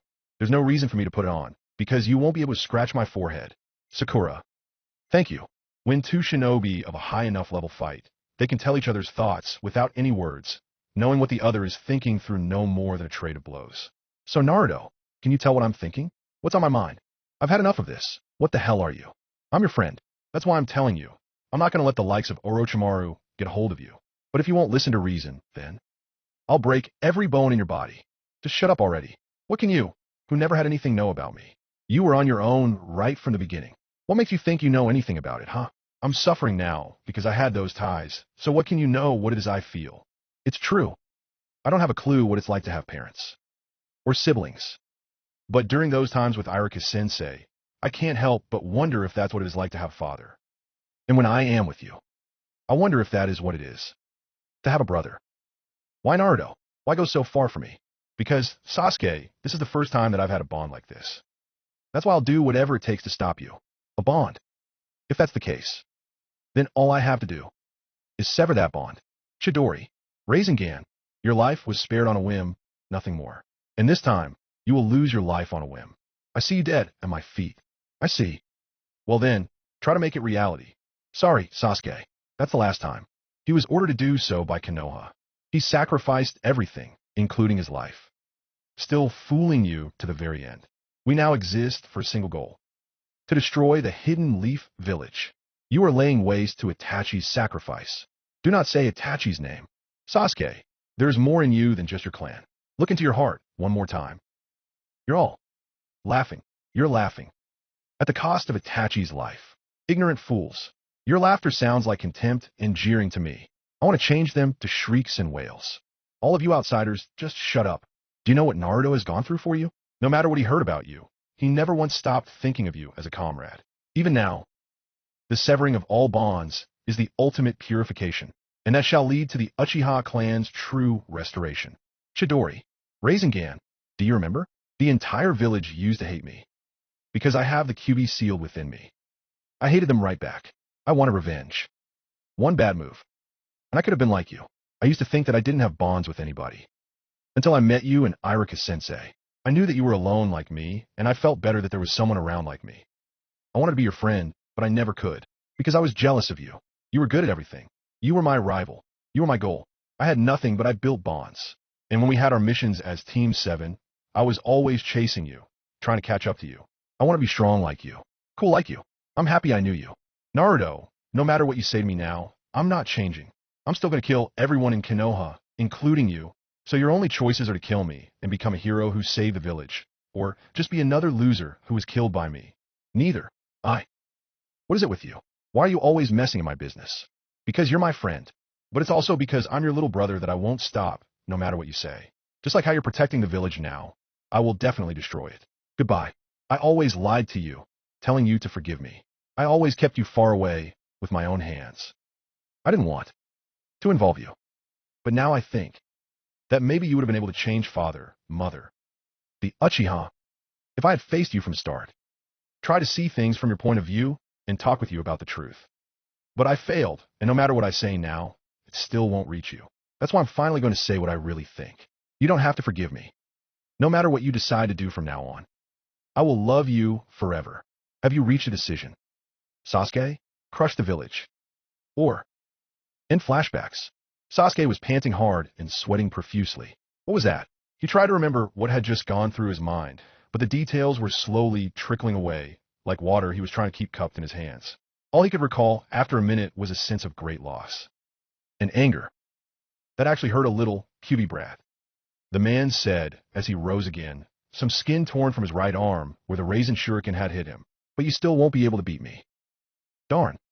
That wound isn't nearly serious enough. Naruto cursed mentally. What does it freaking take to beat him? Naruto, you're just going to have to use that jutsu. Kurama advised. I'm going to give you enough chakra for a three-tail cloak. At this stage of your development, that's the most I can do without running a serious risk of killing you. But it should be enough to give you some protection from the backlash without the need for distance.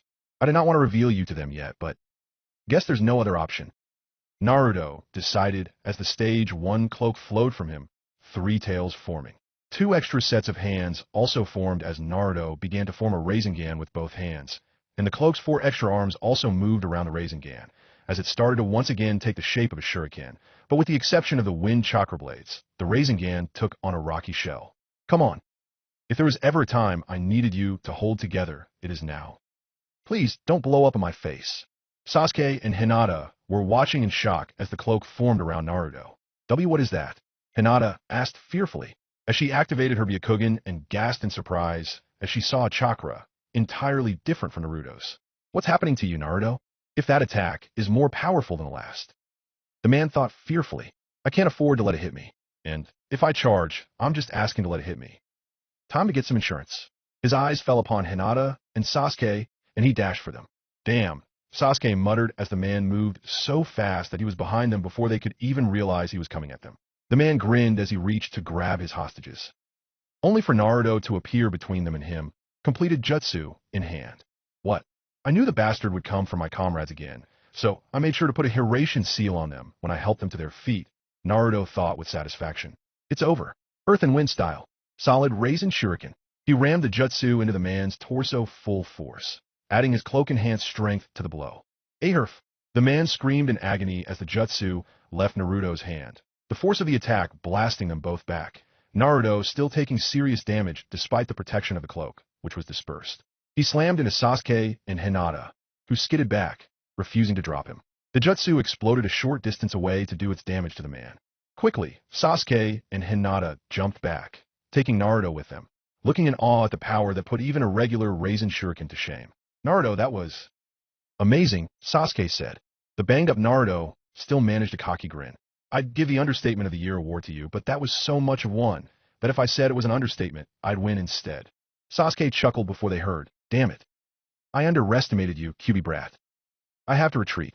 The team watched in horror that the man could possibly have survived as he got up, looking like he had been on the wrong end of a bear mauling. He seemed absolutely mutilated. Gritting his teeth in pain, he raised his left hand, and the air behind him cracked. He started to stagger backwards into the resulting rift. Sasuke snarled and closed his eyes. I'm not letting you get away, he shouted, opening them, the 6-point stars in them surprising everyone present. Chapter 11, wrapping things up. Oh man, when did Sasuke's Mangekyo Sharingan come back? Naruto thought. Was it because the scumbag tried to restore his memories?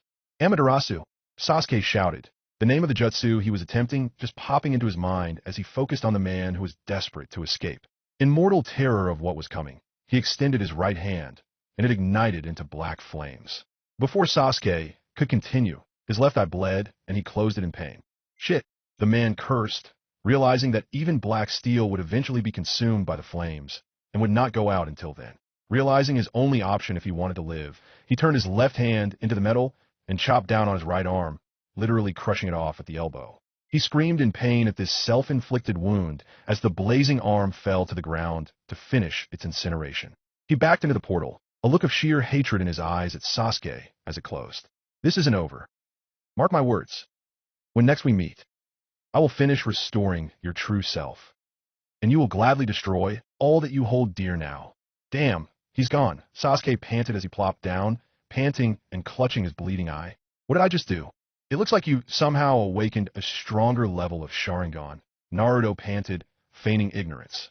But it doesn't seem as though you should use it that often, not if it makes your eye bleed like that. It clearly has drawbacks. Sasuke nodded in response. Sasuke nodded as he got up. Hinata looked at Naruto and said, Naruto-kun, that was amazing what you just pulled off. But what was that chakra around you? Naruto looked a little more solemn as this was asked. So Hinata hastily continued, and never mind, you don't have to tell us if you don't want to.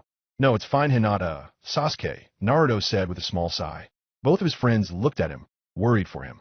You two are too close to me for this to stay bottled up anymore. I have the QB sealed inside of me. Their eyes widened in shock as he continued. What you heard about the Sandame killing him, that was a lie. You can't outright kill a tailed beast. You have to seal them.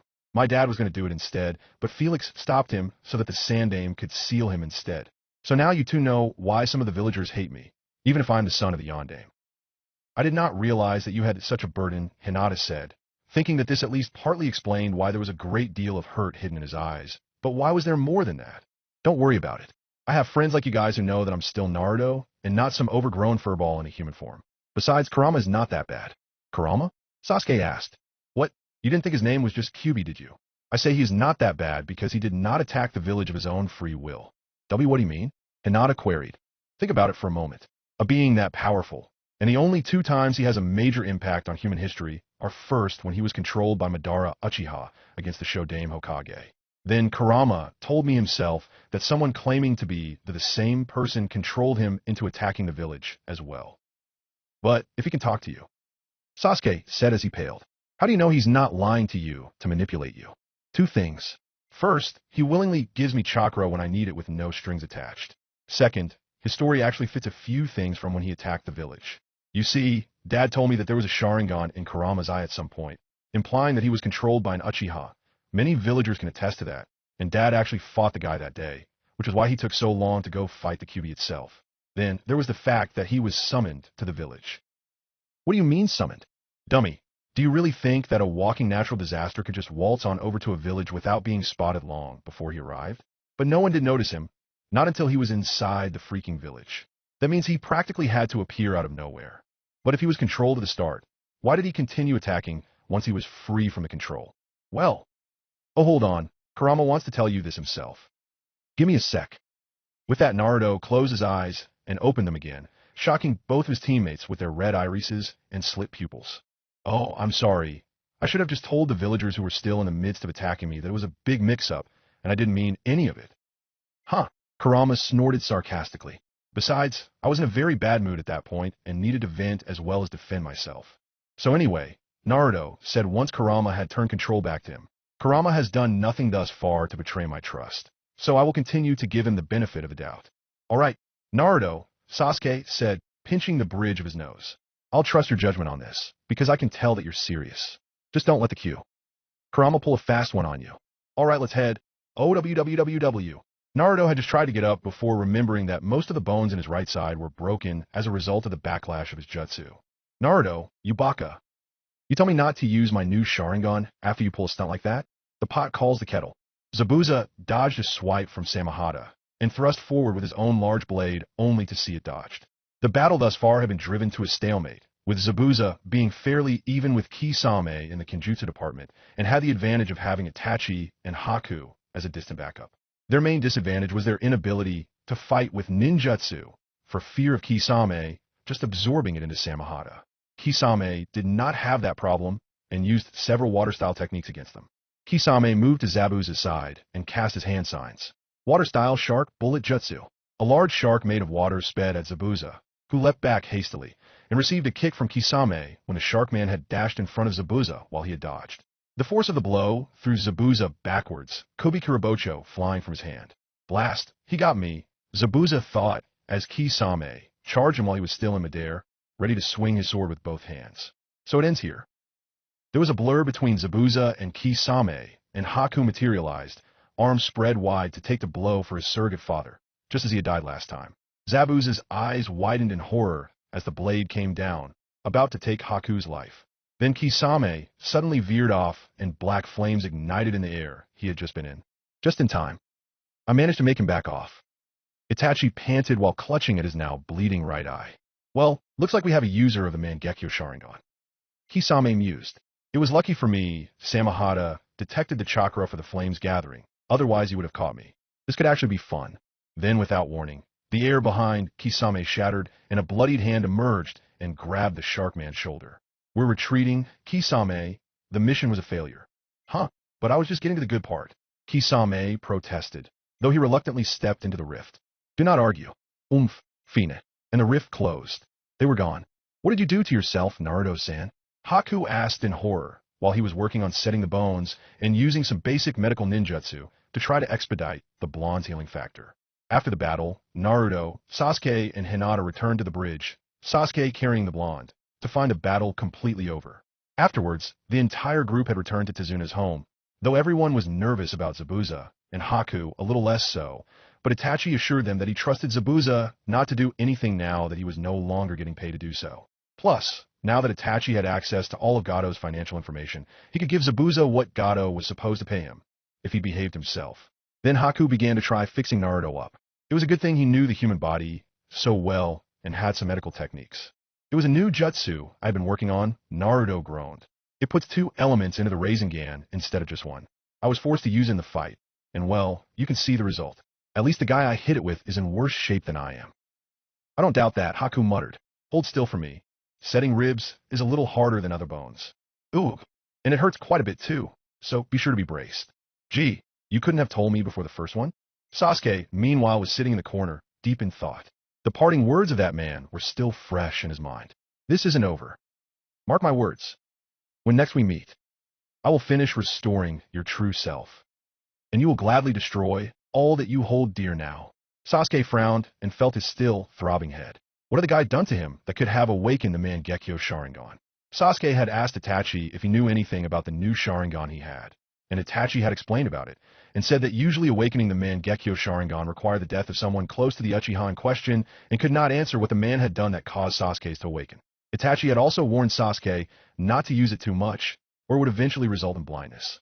But whatever the man had done had somehow caused Sasuke to feel an inexplicable hatred, though he could not place what it was directed at. He also remembered some kind of echoes in his mind, but he was unable to remember the words or even the subject. And Sasuke was afraid. What would have happened if Naruto had not interrupted the jutsu? Would he have really turned on his friends and other things he held close to him as the man had promised he would? What if he would hurt those he cared about? He could not let that happen. Haku left after he had finished treating Naruto, cautioning him to take it easy for a few days at least, healing factor or no. Once he was out of the room, he was greeted by Zabuza. Haku, may I have a word with you? Of course you may, Zabuza-sama, Haku replied, and they left the house for a little privacy. What did you wish to talk to me about? Haku, I do not ever want to see you try to take a fatal blow for me again. I already lost you once that way, and that had been what it had taken for me to realize that you were more than a tool to me. You are practically a son at this point. We now have a second chance at fixing things, but when I saw you come between me and that shark bastard, I thought we had failed already. But Zabuza-sama, I have no desire to lose you either, and I will not promise not to lay down my life for you again. Damn it, Haku. Do you not realize that after I'd lost Yugura, you were all I had left, though I did not realize myself at first? I had treated you as a tool for so long, afraid that if I admitted that I cared for you, I would suffer again if you were to die. But now I can no longer deny the bond we have. Do not do me the cruelty of making me see you die again. So help me, I refuse to go through that twice. Zabuza-sama. I did not realize you had such a soft spot. Haku laughed, trying to break the sour mood. Zabuza chuckled, as well as he realized what Haku meant. What can I say? For Yugura, I became a demon alongside him. For you, I will go back to being human. Sasuke, you alright? Naruto asked as he turned his head towards his friend from the bed. Not really, Naruto, Sasuke muttered. I'm thinking about what happened when we came for you, that jinjutsu the guy put on me. If you had not interrupted it, I don't know what would have happened. What did you see from it? Naruto asked. I don't remember. The details slipped from my grasp soon afterwards, only leaving behind a sense of anger. Whatever the fragments of that jinjutsu did, they made me feel great hatred, though I do not know what towards, and that state of Sharingan you saw me use is supposed to only show up with the feelings of losing someone close to the one who is Sharingan, though I still don't remember what caused it to awaken in me. And do you remember what that man said to me before he left? Sasuke. Naruto, I need you to promise me something. If something does happen, and I become threat to what I hold dear now. Sasuke, that will never happen. We're friends, so don't make me promise to. And that's why I'm asking you, as a friend, if I go down a dark path and put those I care for at risk. Just put an end to me. No. What? Sasuke, I do not care how far you fall. I refuse to lose you to the darkness. No matter how deep within it you go, I will pull you out of it, no matter what. I will never give up on you if you go bad, Sasuke. So don't ever ask me to do so again. I am sorry, Naruto. You're right. Whatever happens, I will stay away from the darkness. I promise that I will not force you to go back on your word. How dare you fail me, Drek? Raisin bellowed as the now one-armed was hovering above the ground in great pain as the Jinchukui Itsuri was using his powers on him, slowly putting pressure just short of ripping his helpless servant to pieces on him. Not only could you not subdue or eliminate the Kyuubi brat, but you even failed to set his friend against him. Both of your tasks fail because of your total incompetence. Please, Lord Raisin, have mercy. Drek managed to gasp as his remaining limbs started to make sickening, cracking noises under the pressure of the gravity manipulation. You are very fortunate that I believe in second chances, Drek, Raisin said as he whipped his arm to the side and Drek was thrown against a wall hard. If you fail again, you had better pray that your enemies are the ones who kill you before I have the opportunity to truly awaken you to what pain is. Drek only whimpered in reply. The Great Naruto Bridge had been completed about 2 weeks later, Inari having insisted that his grandfather call it that.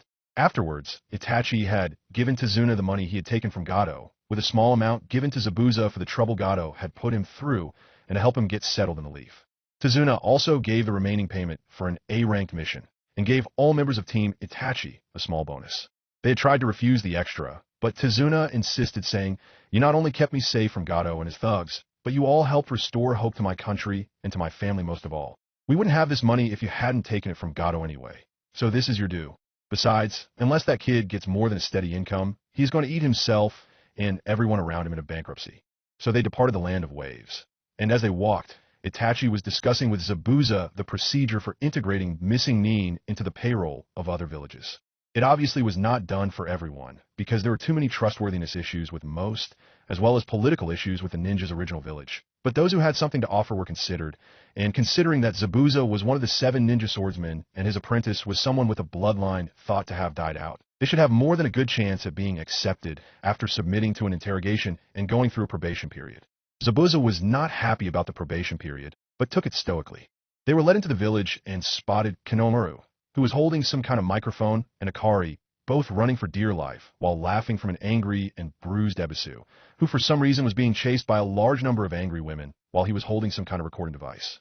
Naruto guessed that the two had slipped said device somewhere on Ebisu's person and rigged it to play anything Konoha and Akari said into the mic in Ebisu's voice, making it seem as though the Jonin was the one saying them and insulted the women through the device. "Heh, I knew it. Pay up Sasuke," Naruto said, as the grumbling Uchiha handed him a roll of cash. Before they came back into the village, they had had a little bet that the two little jokesters would be right in the middle of one of their pranks when they got back to the village. Itachi laughed and said to Sasuke, "You should know, little brother, that Naruto's luck happens to be the exact opposite of Tsunade's. She never wins a bet, not unless something bad is going to happen. That method of predicting catastrophes has never yet failed, the most famous example happening to be about 12 years ago." "Oh really, what happened?" Zabuza asked with interest. "She bought a lottery ticket, same old, but the difference was that this time she had won the jackpot. Next day, we have ourselves an oversized 9-tailed feral fox tearing apart our village." "I resent that," Kurama grumbled sleepily. "I wonder if we should prepare for something similar if Naruto ever loses a bet. If it's the opposite of the legendary suckers," Haku mused with a chuckle, earning a nod from Itachi and a few giggles from Hinata. "Huh, what if I actually lose a bet against Tsunade herself?" Naruto wondered aloud, causing Itachi to pale drastically as he imagined the horrors that would come of that. "As soon as our two guests and I are finished meeting with the Hokage, I'm going to go home to recover from that terrifying thought," Itachi said as he headed to the Hokage's tower, Zabuza and Haku in tow. The rest of Team Itachi could have sworn they heard their sensei muttering, "And write out my will." All three of them laughed at this, and Sasuke turned to Naruto and asked, "Is it too late to retract those other 2 bets we had?" "Yes," Naruto said immediately, causing Sasuke to shed anime tears. "I see," Minato said to Itachi as the report was finished. "Very well, Zabuza Momochi, for the next 2 months, I'm going to have you watched, and you will be restricted to D-rank missions during that period. Should you pass the interrogation and your probation period fail to turn up any problems, consider yourself a fully commissioned elite jonin of the Hidden Leaf Village. Haku Yuki, you will also be put on a probation period. Though since you have had no official shinobi training, we will give you no missions until we are able to put you in a team of genin. I am aware that you are already Chunin level at the least, however we do have rules to maintain. Fortunately, the Chunin exams should be over and done with after a couple of months, and, with luck, we will have enough in the way of promotions and others not making Chunin to put you on a 3-cell team." "I understand, Hokage-sama," Haku said respectfully while Zabuza just grunted. "All right then, let me just finish your probation forms and you can go." With that, Minato made 2 shadow clones to take care of said forms. "Wait, Zabuza said, his mouth open under his bandages. "You use clones to do paperwork?" "Yeah. Why are you interested? I did not think that you ever had to do much, if any of it." "Well, no, but Yagura did, and I was the one who had to listen to all of his complaints all of the time. To think, I learned the secret that could have shut him all these years too late. Yeah, I sometimes wish that old Hiruzen was still around, if only so I could rub it in his face." "Hey Haku, how was the meeting with my old man?" Naruto asked as he slurped at his ramen. It had taken a bit, but Haku had found Naruto and his teammates at the ramen stand called Ichiraku's after getting directions from a villager who said that Naruto could usually be found there. "It was fine, though it seems like it's going to take a couple months before I can be instated as a genin," Haku replied as he sat down and placed his order. "Huh, what do you mean?" Sasuke asked. Haku started to give a quick explanation, but was interrupted by Kiba coming up behind him, wrapping an arm around his shoulders and saying, "Well, hey, beautiful, you come here often? Because if you do, I should eat here more." Hinata and Haku were both having a very hard time not bursting into laughter. while Sasuke groaned for some reason and started to dig in his pockets. With a perfectly straight face, Naruto said to Kiba, "Why? I had no idea you were gay, dog breath." "What the hell do you mean? Of course I'm not gay," Kiba declared indignantly. "Oh really? Then why are you hitting on that guy you have your arm around?" Naruto inquired, still barely managing to keep his face straight. 3, 2, 1. Wait, what? You mean this lady is a dude? Oh man. And with that, Naruto, Haku, and Hinata could no longer hold back and were roaring with laughter at Kiba as he went into the fetal position, Akamaru whining with embarrassment at his owner, while Sasuke finally found another wad of cash and handed it over to Naruto.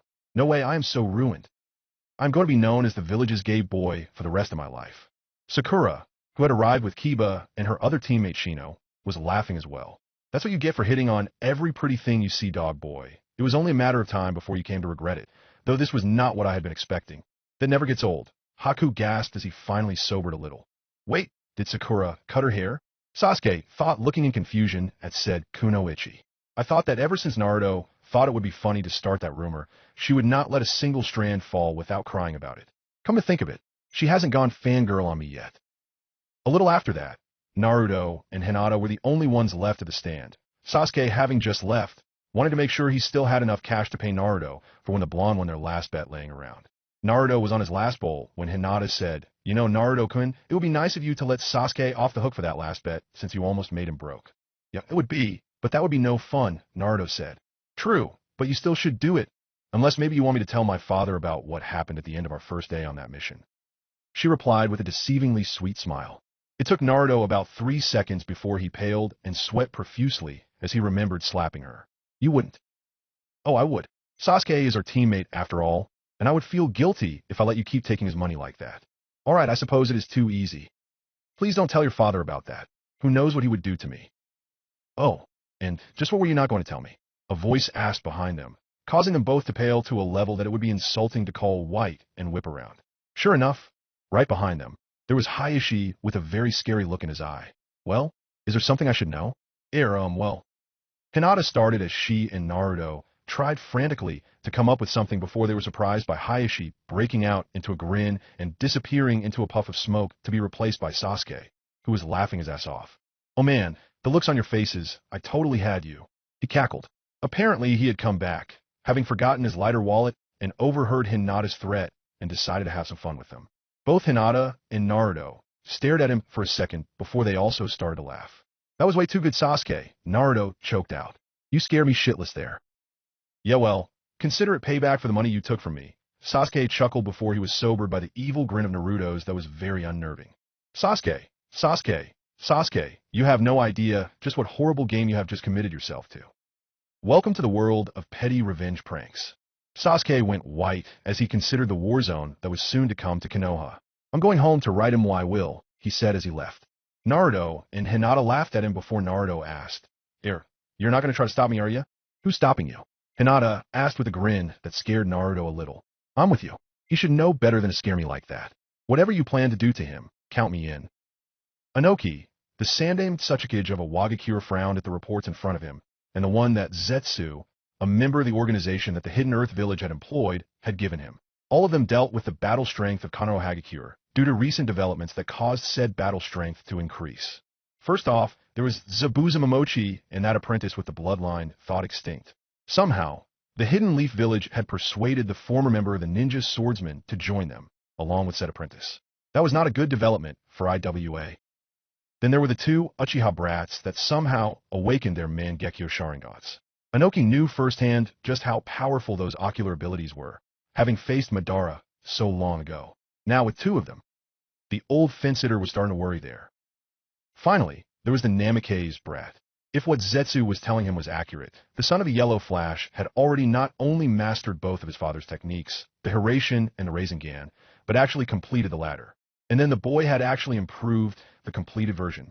Add that to the fact that he already had at least some level of control already over the Kyuubi chakra, and that brat was no doubt already a threat on the same level as his cursed father, who had almost single-handedly defeated IWA in the last war. The only nation that could hope to hold its own against the Hidden Leaf anymore was Kumogakure, and that was mainly because they had 2 Jinchuriki that had full control over their tenants. Konoha was becoming far too big a threat to the other nations, and there was still bad blood between them and IWA. Something had to be done, and soon. Inoki looked at Zetsu and handed the mercenary his due. Tell me, is the Akatsuki still doing business with that snake, Orochimaru? On an underground level? Yes, Black Zetsu replied. Give him a message for me. Tell him that I want a Wagakure in on his plans to invade Konoha. Chapter 12, Preparing for the Exams. All went according to plan. Obito-sama, Zetsu stated to his leader. The old fool who calls himself our employer totally took the bait we laid out so well. With all of those careful hints that we worked with Orochimaru and that he had an invasion plan against Konoha, as well as our subtle implying that Konoha still bore a grudge and was planning on further hostilities. It was not long before the old coot was jumping at the opportunity to erase the threat to his village, and he thinks that it is his idea. Well, not jumping, his back is not up for that sort of thing. Well done, Obito stated. It seems as though our continued partnership with Orochimaru has borne some fruit. Soon, we will have crushed the hidden leaf, and there will be Forge and Shuriki in one place, ripe for the taking. It is so good when a plan comes together. Alright, now that the exams are rolling around, we need to figure out just what to do about a certain snake, Felix was saying to Naruto in his mindscape. The only others present were Celia and Kurama. Not only that, but now that we know that Jinchukui Itsuri or no, but we also have to worry about other shady characters from the Elder Dimension. The fact that some of those people are here was pretty much confirmed by Naruto's report, and we can safely assume that they have designs on the tailed beasts, and that they are working with the Akatsuki. So the more immediate problem is Orochimaru, Naruto said. How do we keep him from giving Sasuke one of those curse marks this time around? Now that Erosin and Spy Network has confirmed for us that his goals are pretty much going to be the same as last time. They had recently let Jiraiya in on the loop on the time travel, but on the exact same basis that Minato and Kushina were on, need to know only. They asked him to look into the invasion plans and found out that Orochimaru was still planning on it this time around, and Sasuke was his target once more. They also managed to persuade the Toad Sannin to keep his mouth shut about it, so they could handle things without Minato having anything done that could mess up the future. They would eventually tell the Hokage, but only when the trap was good and set, and they needed him to play his part. The spies also picked something up that Felix knew that he was going to have to take care of. About that Naruto, Felix said, I am thinking that we're going to let Orochimaru give Sasuke the seal again. What? Why the hell are we going to do that? We need to avoid making the snake too suspicious, or he may see the trap. We let him give Sasuke the seal, and we let him get overconfident, helping us reel him in. The invasion is our best shot of taking him out. Not only that, but we can deal with the cursed seal, thanks to Celia here. She raised her hand in recognition of the praise. She can either remove the seal, or tweak it so it doesn't screw with his mind or have any other negative side effects, while still giving him the power it has. So we not only not have to worry about the seal, but we hopefully help give Sasuke the strength to fight off the guy who's trying to make him go emo Avenger again. Hopefully before the complete pulse imprint jutsu can be used on him. I hate it when you're right like that. Funny, I would think that you would be used to that by now. But now we need to discuss the Elder Dimension's new player. Since there is only one person from our realm confirmed, the Elder Dimension is only going to send one person specifically to back us up in this. Yeah, I get the procedure by now. He or she should be selected and sent within a week, so we will talk again about our plans then. In the meantime, Naruto, I suggest you work on safely using that solid Raisin Shuriken of yours. Kurama growled. It is your best chance of defeating that Kuroko man again.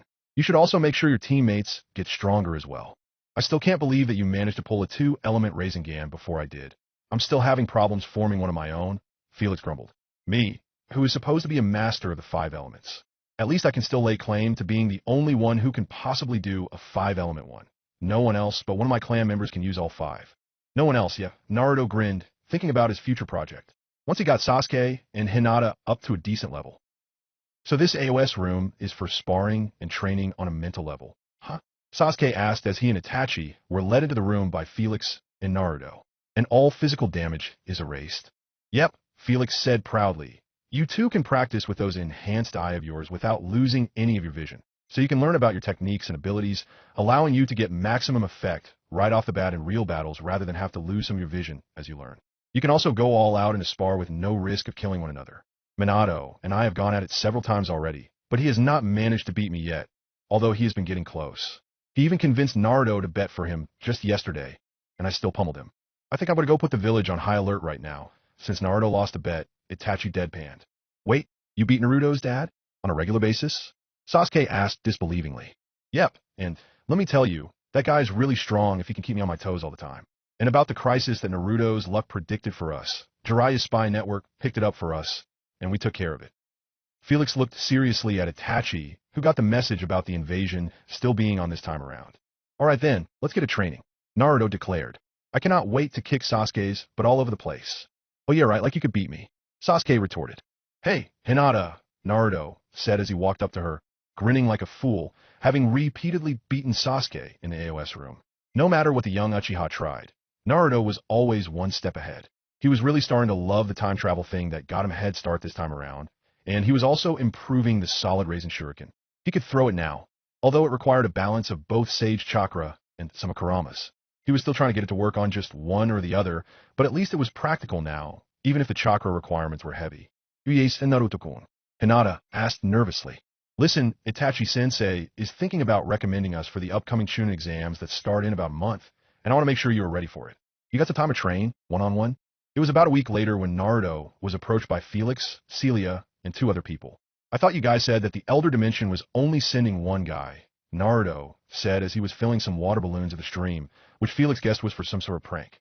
That's just their opinion, one of the men said in a somewhat reserved tone. His build was slight, and he was a little shorter than average. He wore a rather simple garb, a white shirt with short sleeves and a low neckline, and dark blue slacks. His blonde hair was almost so short as to be bald, and his green eyes gave the same reserved air as his tone. Many fools who write the laws consider my partner a simple tool. I am Zachary Shikakio, Deathborder. And I am Boris Higo, my friend's personal revenant, the man's companion said. Unlike Zachary, Boris towered at nearly 7 feet, though he wore similar clothing. His build was also pretty heavily muscled, and he had his red hair tied in a ponytail, and his blue eyes had a rather soft look to them. He had a large black double-bladed axe strapped across his back, the blades both put together having a little more size than Zabuza's blade. What's a revenant? Naruto asked. Someone who is suspended in a limbo between life and death itself, Celia answered. The Shikakio clan is one of the most feared and avoided because they have powers over death. This allows them to reanimate corpses, summon spirits of the dead, and even completely resurrect the recently dead. A revenant is someone who is put in a death-like slumber before having their hearts surgically removed to be replaced by stone infused with the Shikakio's chakra. This keeps them from aging or dying, though they're not quite alive anymore. Boris here was one of Zachary's few friends growing up before he contracted a fatal illness that even the medicines of the Elder Dimension could not cure. This led to Zachary choosing to make him a revenant. That's a little creepy, Naruto said. A lot of people have the same reaction, Boris said with a sigh. But I can assure you that the Shikakio do not use their abilities lightly, never forcing the spirits of the dead to fight against their will, or using the bodies of the dead without permission of the deceased. And though they know the Edo Tensei Jutsu, they do not use it unless they have a revenant as a temporary sacrifice, because that jutsu does not kill a revenant if they are used for the process. Although I have heard that it is still rather uncomfortable, we can still feel pain. Huh, so you have free will and everything? Of course. I could even kill Zachary if I ever wanted to, though that would result in my own death. Not that I ever would. He is one of the few people who treat me like a human being, some of the others being Felix and Celia. Not many people are comfortable around people with my condition. I know how that feels. So, what does it take to kill a revenant? There are 4 methods that would do the trick. 1 is to burn said revenant to cinders. 2 is to either remove or completely destroy the stone in our chests. Just breaking it won't work, it just mends itself. 3 is to inflict what would be a fatal injury on our removed hearts, which the Shikakio, who keeps us in this state, keeps stored in a sealed box with them. For it is as simple as killing the Shikakio, because once the chakra that they provide throughout their lives stops, so does the jutsu. That means I will still have a normal human lifespan, except for the fact I will live every day in my prime. I believe that is enough for introductions, Boris, Zachary said. Felix, am I correct in assuming that we have a place to stay at your home here? Yes, of course, Felix replied. Do you want me to? No, that is fine. I already know where to find it. Boris and I will meet with the Yondaime Hokage later. With that, he and Boris left, the latter apologizing for Zachary's somewhat short attitude. The Shikakio clan was a lot like the Aburame in the fact that people avoided them because their powers made people quite uncomfortable, to say the very least. This made Zachary a naturally quiet person, not one for socialization, much like Shino. Anyway, Naruto, I'm going to be gone until the start of the exams on that diplomatic mission I mentioned before. Celia will help take care of your friend from Sand when he arrives, so you won't have to worry about not having a pulse imprint jutsu user while I am gone, Felix said to Naruto.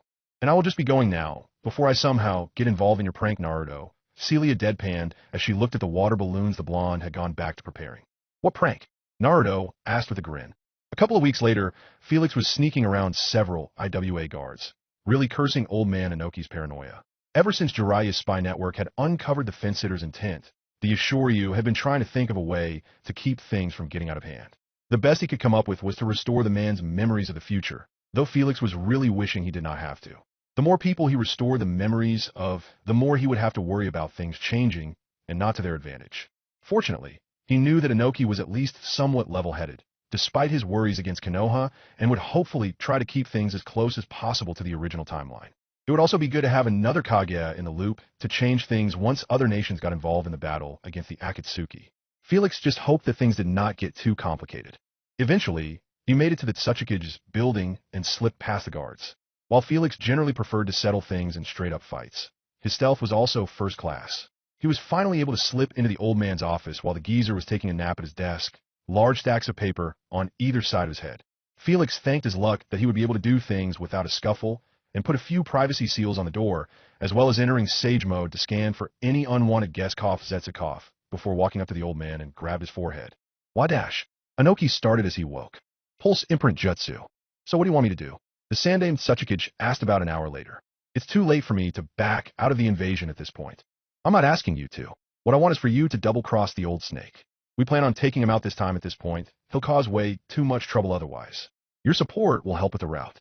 We already plan on turning sand against sound, as well by tipping them off that Orochimaru killed their Kazekage on the day of the invasion and having their commanders order their troops to fight the Sound Ninja instead of the Leaf. If all goes according to plan, this endeavor should lead to a completely one-sided battle and cure many of our headaches at once. I hear you. I did not like the idea of working with that snake either, but I was fool enough to think I had to get rid of the Leaf Village.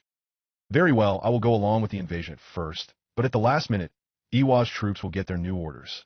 In this way, you also have the added benefit of reducing some of that bad blood between Stone and Leaf.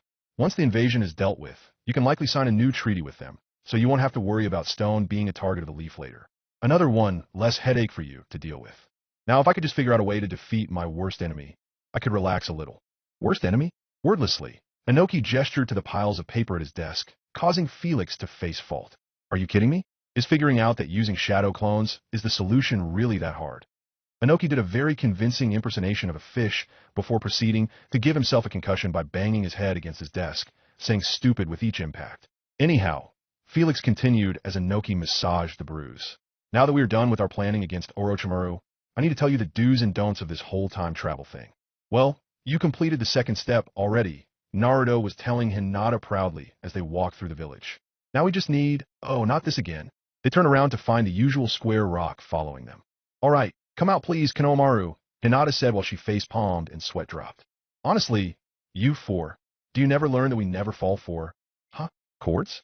Indeed, as Naruto had noticed there were two wire cords pulling the box along. Naruto and Hinata whipped around to find where the cords led to spot Udon and Moegi coming from behind trash cans, each of them having a cord, having hidden in front of Naruto and Hinata, and pulled the box into scooting behind them.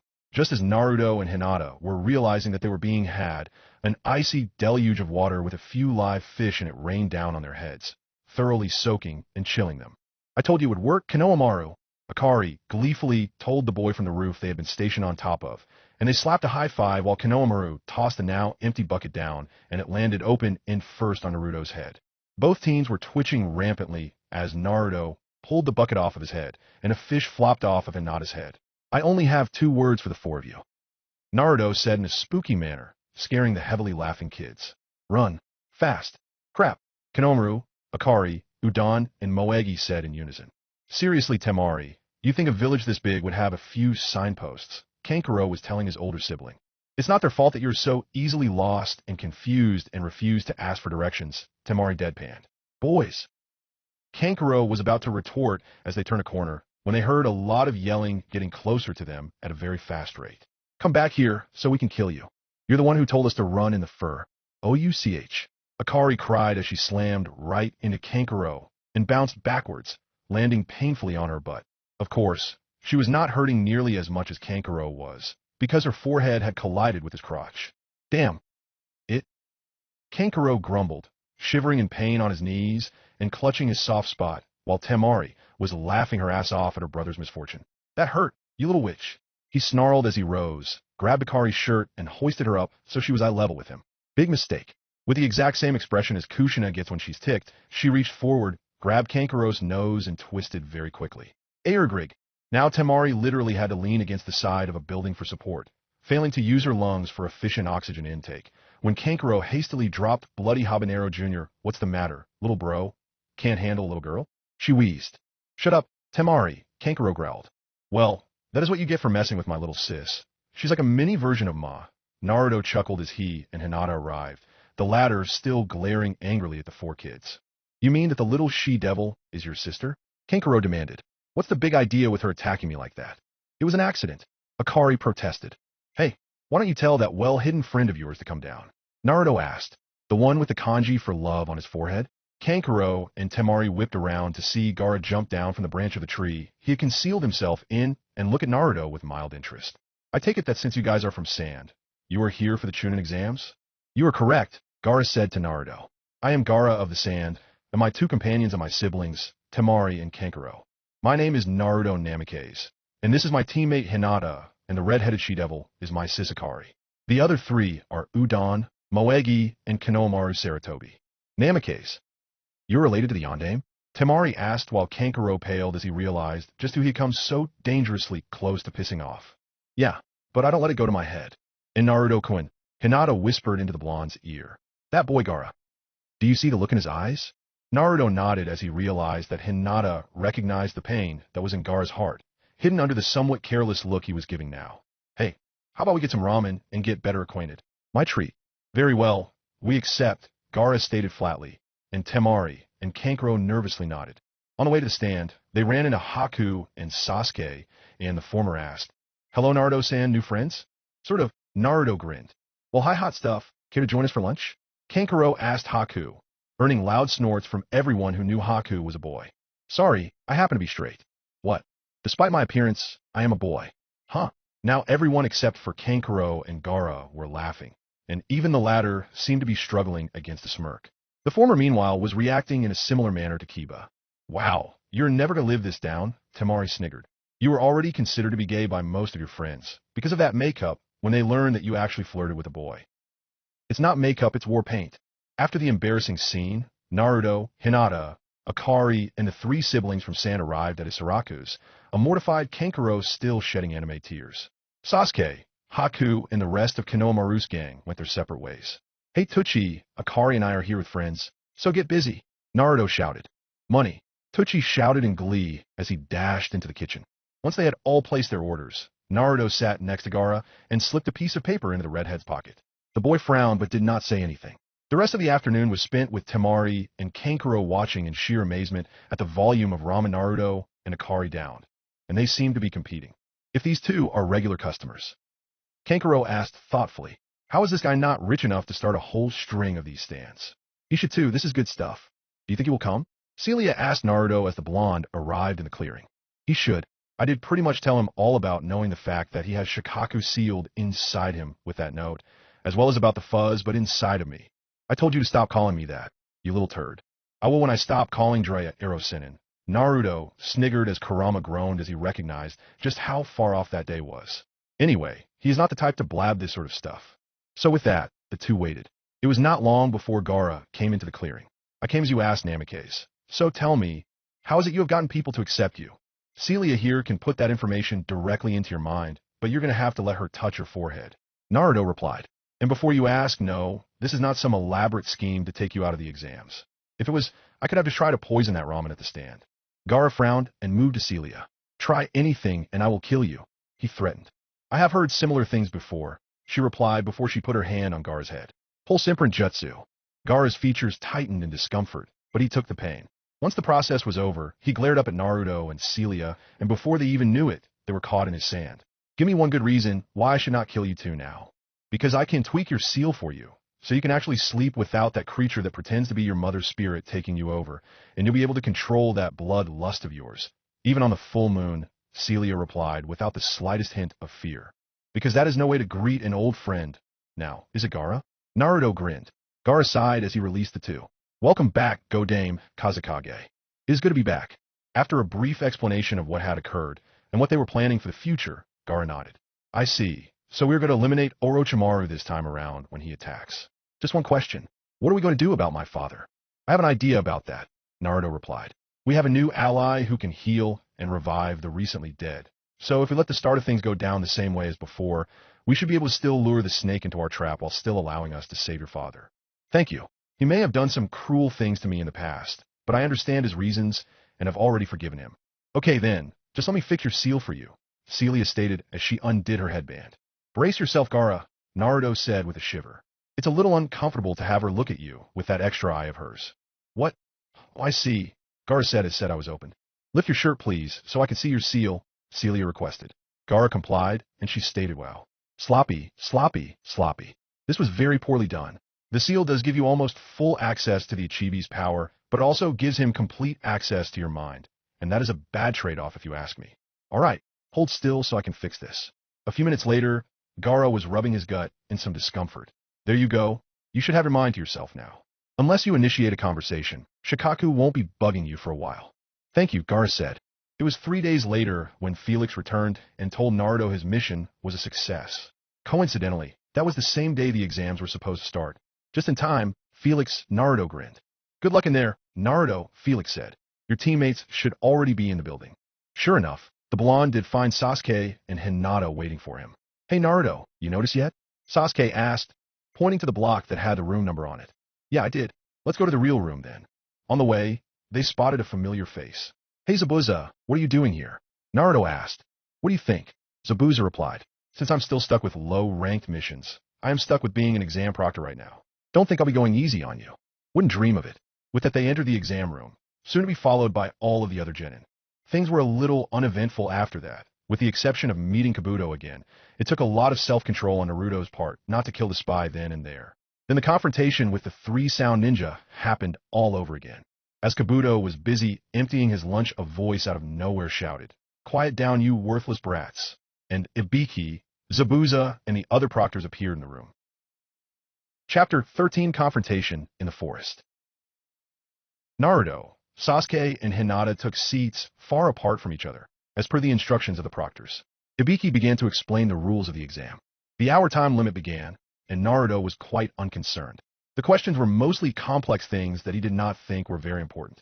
I mean, who freaking cares what the exact velocity and angles of shuriken are in an actual battle? You don't calculate that stuff, you do it on instinct for Kami's sake. Even so, Naruto was actually able to answer a couple of questions this time on his own, and he decided to get the rest the way the proctors wanted. May I use the restroom, please? He asked with his hand in the air after the first 10 minutes of the exam. Very well. I shall have a proctor escort you, Ibiki stated, and Zabuza immediately stepped forward with a pair of handcuffs and rope attached. Once they were on Naruto, the two left the room and took the next door on the left. Just what sort of trick are you planning, Naruto? Zabuza asked. A magic trick, Naruto said before pointing to his mouth. I consume stuff up here, and it comes out. Never mind. Wise ass, the swordsman muttered as Naruto entered the stall. Despite the cuffs, Naruto was able to discreetly form 2 clones without too much trouble, and they quickly transformed into little orange ladybugs with an eye on each wing. One of them closed to make an impression of a wink. After a moment, they had hidden themselves within his sleeves, and Naruto left the stall. Once they were back in the exam room, Naruto sat back down after reminding Zabuza to remove the cuffs, which he seemingly forgot. Once that was done, he let the bugs out of his sleeves under the table, and they made an erratic path to Hinata and Sasuke. Hinata was still in the middle of copying answers down, having the use of her Byakugan to see all papers in the room. Then she spotted a strange insect making its way to her. She noticed the orange color and that the wings seemed to have a winking design on them. She smiled a little, having guessed what Naruto was up to. Sasuke, meanwhile, was using his Sharingan to copy the movements of a Chunin hopeful that seemed to know what he was doing. He felt a little movement on his hand, and upon looking at the orange insect crawling on it, understood immediately. After about 20 more minutes, the transformed clones dispelled, their memories going back to Naruto. He wrote down the rest of the answers at a record pace. It was finally 45 minutes into the exam when Ibiki called their attention and explained the rules of the 10th question. When he said that it was a choice between rejecting the question and immediately failing or accepting it, and if they got it wrong, would be banned from ever taking the exams again, the reaction was the same as last time. Naturally, many genin backed out, same as last time. When there were 78 people left, Naruto decided to make the exact same speech as last time as well. They had to keep things the same as possible after all. Upon realizing that no one else was going to quit, Ibiki declared that the first part of the exams was over and they had all passed. He proceeded to explain that the first 9 questions were merely a test of information gathering. The 10th question was just a way of asking whether the candidates for Chunin were willing to take the plunge into the unknown, as would be expected of a Chunin on certain missions. Finally, Enko made her dramatic entrance by breaking through the window and pinning a banner up behind her with kunai. "What up, maggots?" She shouted at all of them. "Now that you all passed the first part of the exams, I will be your proctor for the second part of it. So let's go." "What? 78 of you? You must be slipping a little, Ibiki, if you let this many people pass." "They all do have potential," Enko, the man, replied. "I see, but I'm just going to have to reduce their ranks by at least half before the end of the next exam." With that, she led them to the training grounds known as the Forest of Death. Just as she declared that she was going to tell them why they were called that, she developed a tick mark as Naruto yawned and threw a kunai at him, nicking his cheek before she came up next to him and started to lick the blood that came from the cut, right before a certain grass genin came up behind her and gave her the kunai back with her tongue. "Yep, that's Orochimaru all right. I still can't believe that I'm going to let him give Sasuke that stupid mark again." Naruto grumbled mentally. Afterwards, Enko gave the teams all of the forms required and explained that the goal of the second exam was to get 2 scrolls, one of Earth and one of Heaven, and bring them to the tower in the center of the forest, with the requirements of it being done within 5 days, all 3 teammates still being alive, and no one opening the scrolls until they were at the tower. Since there were 26 teams, there would be 13 of each scroll, and each team would start with 1 scroll before being led into the forest at different gates.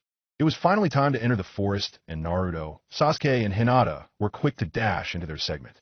They were discussing a few tactics when Naruto recognized the same spot as before and said he needed to take a leak and headed off into the bushes, Sasuke muttering something about having too much to drink before the exams, while Hinata was fighting a temptation.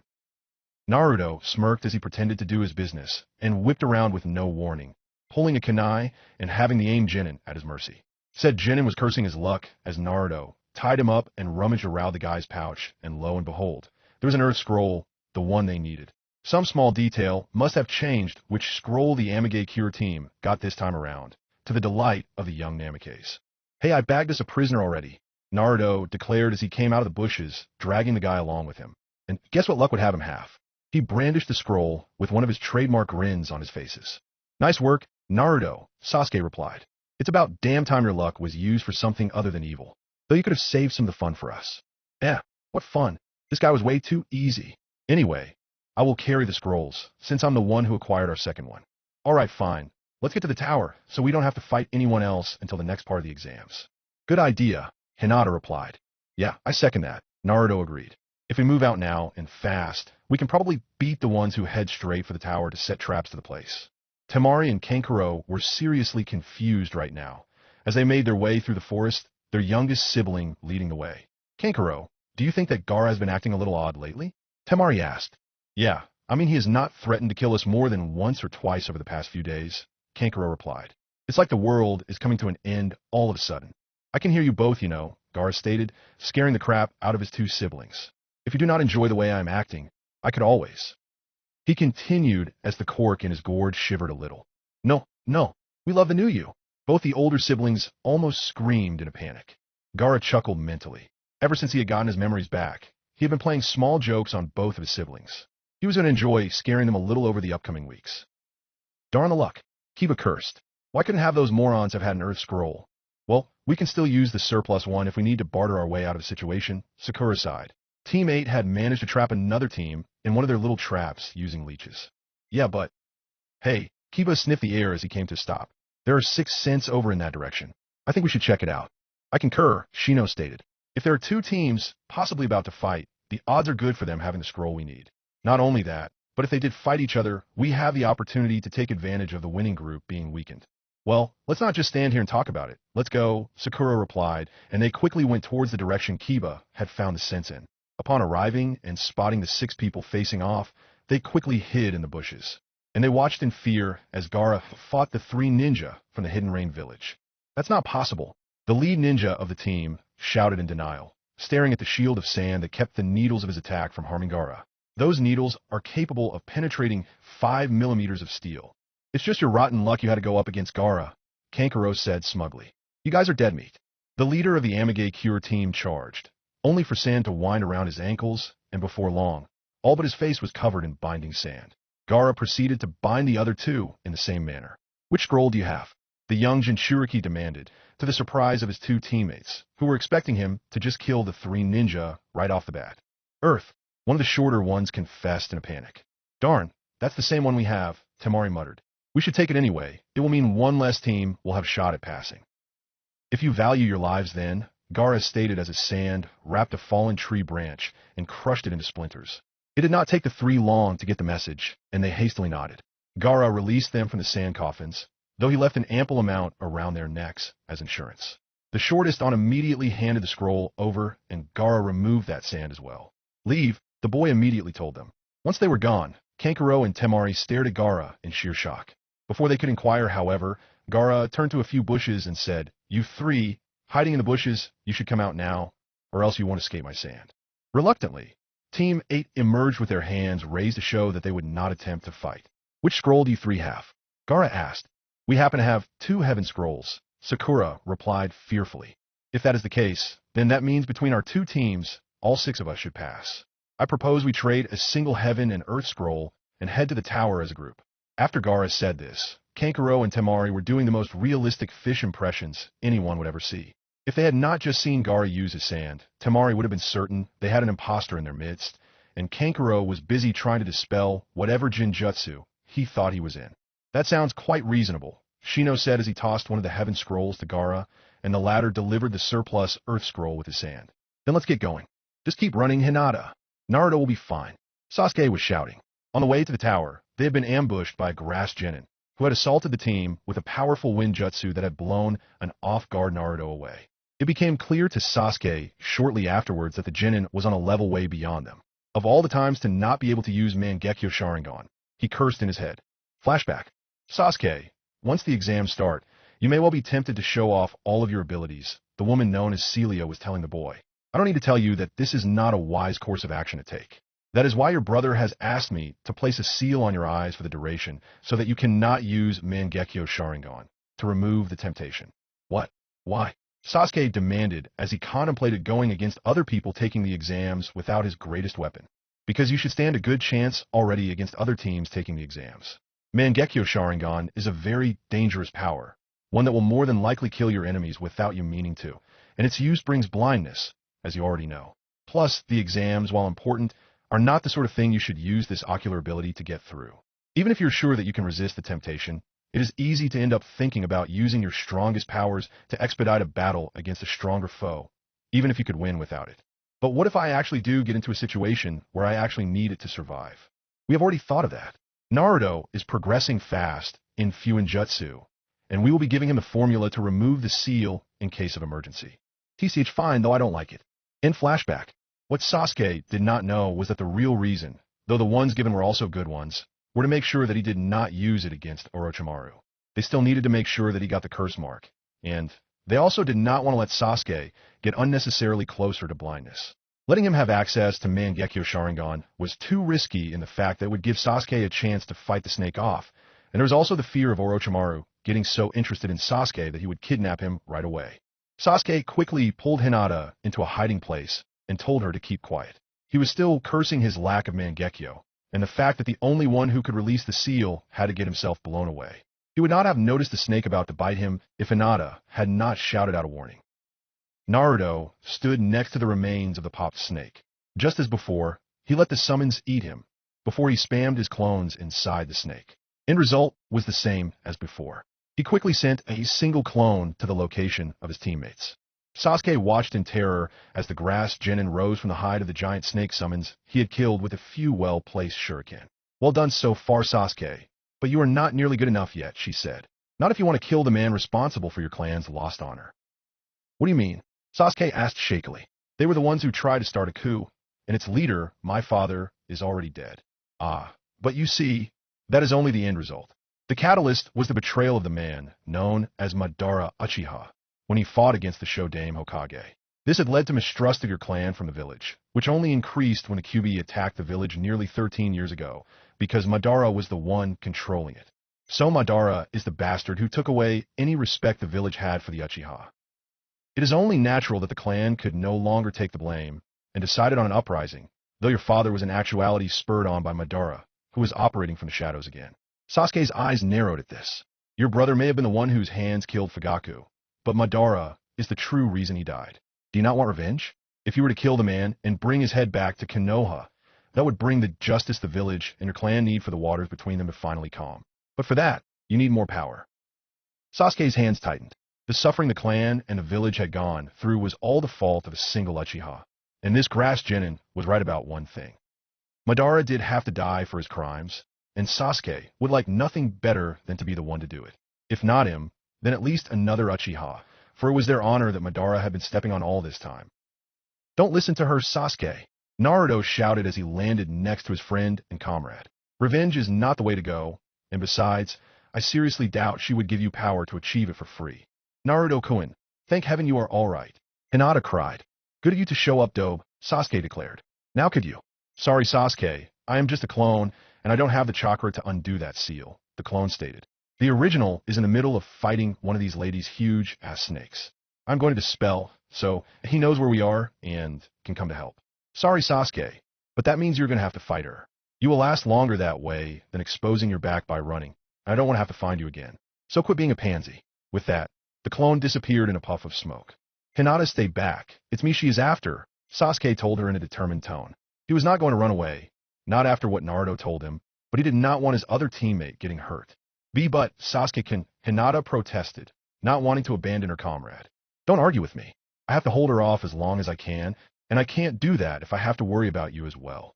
With that, he ran at the grass genin, pulling out his sword and activating his 3 Tomo Sharingan as he went. Immediately, the genin pulled out a kunai and engaged in a battle of blades. Initially, no ground was given, but as she raised her kunai to block another strike from Sasuke's sword, he smirked and channeled lightning chakra through it, giving the blade a keener edge that easily cut through the kunai. The genin quickly jumped back, but Sasuke still managed to graze her, giving her a long gash across the chest, though it was not deep enough to affect the outcome of the battle. Kuku. Impressive, but you'll have to do better than that, she chuckled, and her tongue lashed out, knocking the sword from Sasuke's hand and wrapping around his neck. Using the freakish appendage, she lifted Sasuke off of his feet and started to strangle him. Chidori stream. He managed to cry out as the lightning chakra was quickly channeled through his body, giving the grass genin an extremely painful jolt, causing her to release him.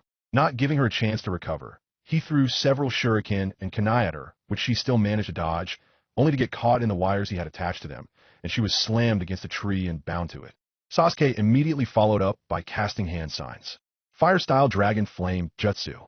The blast raced straight along the wires towards the trapped genin, and she screamed as she was caught in the blaze. Sasuke bent down and placed his hands on his knees, panting. Hinata came to check on him when they were both suddenly frozen by Jinjutsu. Sasuke managed to turn his head to where the genin had broken from the wires, and to his horror, noticed that her face had crinkled and was peeling away at one corner to reveal another, paler face. Well, Sasuke, you did very well indeed, she said, and Sasuke noted with horror that her voice had changed to a male's, and he reached for his headband and rubbed it to reveal a Sound Village insignia. But it is here we must part ways. For now, I am Orochimaru. Sasuke's eyes widened as he recognized the name. I will see you again, Sasuke, when you seek me out for power. Now, before I leave, I will give you a parting gift. With those words, Orochimaru's neck suddenly elongated and his head went straight for Sasuke, who was still unable to move enough to escape. The snake Sannin's mouth latched onto Sasuke's neck, leaving 2 puncture marks before he withdrew. Sasuke was screaming in pain at this point. Sasuke! Naruto shouted as he finally arrived, landing right next to his fellow teammates. He noted the mark forming on Sasuke's neck. Hinata, we gotta get him to the tower right now. Hinata nodded, pulled one of Sasuke's arms around her neck, and rose. Naruto took the other arm and gave a final glance in the direction Orochimaru had gone. If looks could kill, the Juubi itself would have keeled over from the one Naruto was shooting at the retreating figure. Team 7 made it to the tower about an hour later, Sasuke having passed out on the way. They were lucky enough that no one else had come across them as they had fled. Upon arriving in the main lobby, Naruto quickly opened both scrolls and tossed them down. Itachi had appeared, and after a brief explanation as to what had occurred, had Sasuke rushed to the medical bay. Naruto and Hinata, meanwhile, took the opportunity to rest. It was a couple days later when Anko and a few ENBU that had found her weakened by her own cursed seal arrived at the tower and were in the midst of meeting with Minato, after he had treated the pain the seal gave her with some assistance from Kushina. Anko had run into Orochimaru in the forest, and after a brief confrontation, learned that the snake had marked Sasuke. She wanted the exams called off, but Minato refused, having already discussed the matter with Felix after Team 7 had made it to the tower. Meanwhile, Naruto was training a little with Hinata while they were waiting for Sasuke to awaken. Hinata's mind had been set at ease when the medic said that Sasuke would survive, so Naruto suggested that they take the last few days of the second exam to finish the jutsu he had been teaching her. She almost completely had it down.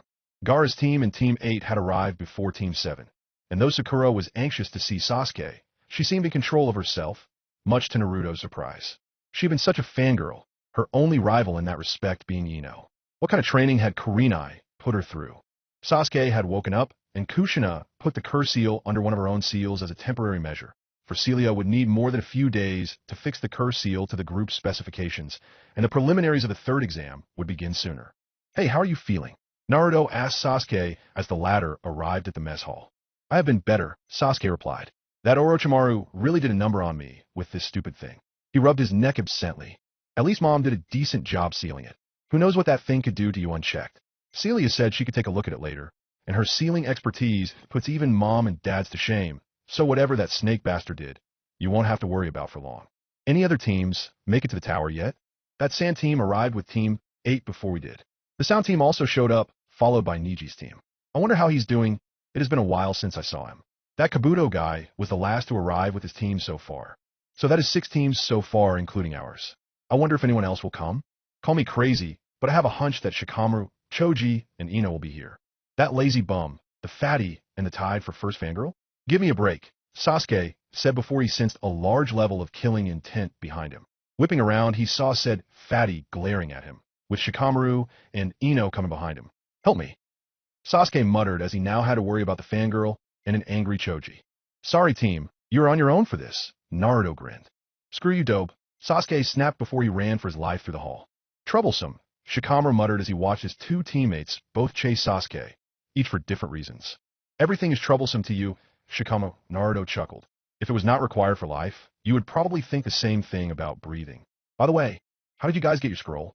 "Just this morning, there was a team heading for the tower, and we had Ino take over the body of the leader, who was carrying both scrolls. She dropped the one we needed when the other 2 were not looking. When they were a fair distance away, she came back to her body, and we were able to get to the tower just about half an hour ago with no more problems. It was still troublesome." "Good afternoon, Naruto-san," Niji said as he entered the mess hall alone. "It has been a while since we last spoke." "Yeah, you practically disappeared on me after you graduated a year before I did," Naruto accused good-naturedly. "I apologize. I've been on many missions with my team, and even when we are in the village, Gai-sensei keeps us all on a very strict training regimen." "Sounds troublesome," Shikamaru groaned as he thought about it. "I hope Lady Hinata was not harmed during her time in the forest?" Niji asked. "She did fine, Niji," Naruto replied. "She got out all right." "That is good to hear. She's like a sister to me, but it seems that she has been given a bad hand by fate. I worry that she is not strong enough to be a shinobi." Yeah, I told you shut up about that fate crap when you were around me," Naruto grumbled. Even though he had saved Niji's father, resulting in him lacking his former hatred for the main family, he still somehow got fixated on fate. It was probably because Hisashi felt it was fate that he was forced to serve the main family. "Right, sorry, I know you don't hold much stock in that," Niji replied. "The point is, Hinata has gotten stronger than you know lately. I think she may end up surprising you." The next day, all teams had gathered in the tower's arena. It was the day of the prelims. They were all given an explanation as to why there would be prelims, and Kabuto dropped out, as he had done last time. Then the Proctor Hay told them that the screen would randomly select 2 combatants and told all of them to be prepared. Naruto anxiously watched the screen, and the 2 opponents were displayed for all to see. Sasuke Uchiha versus Sakura Haruno.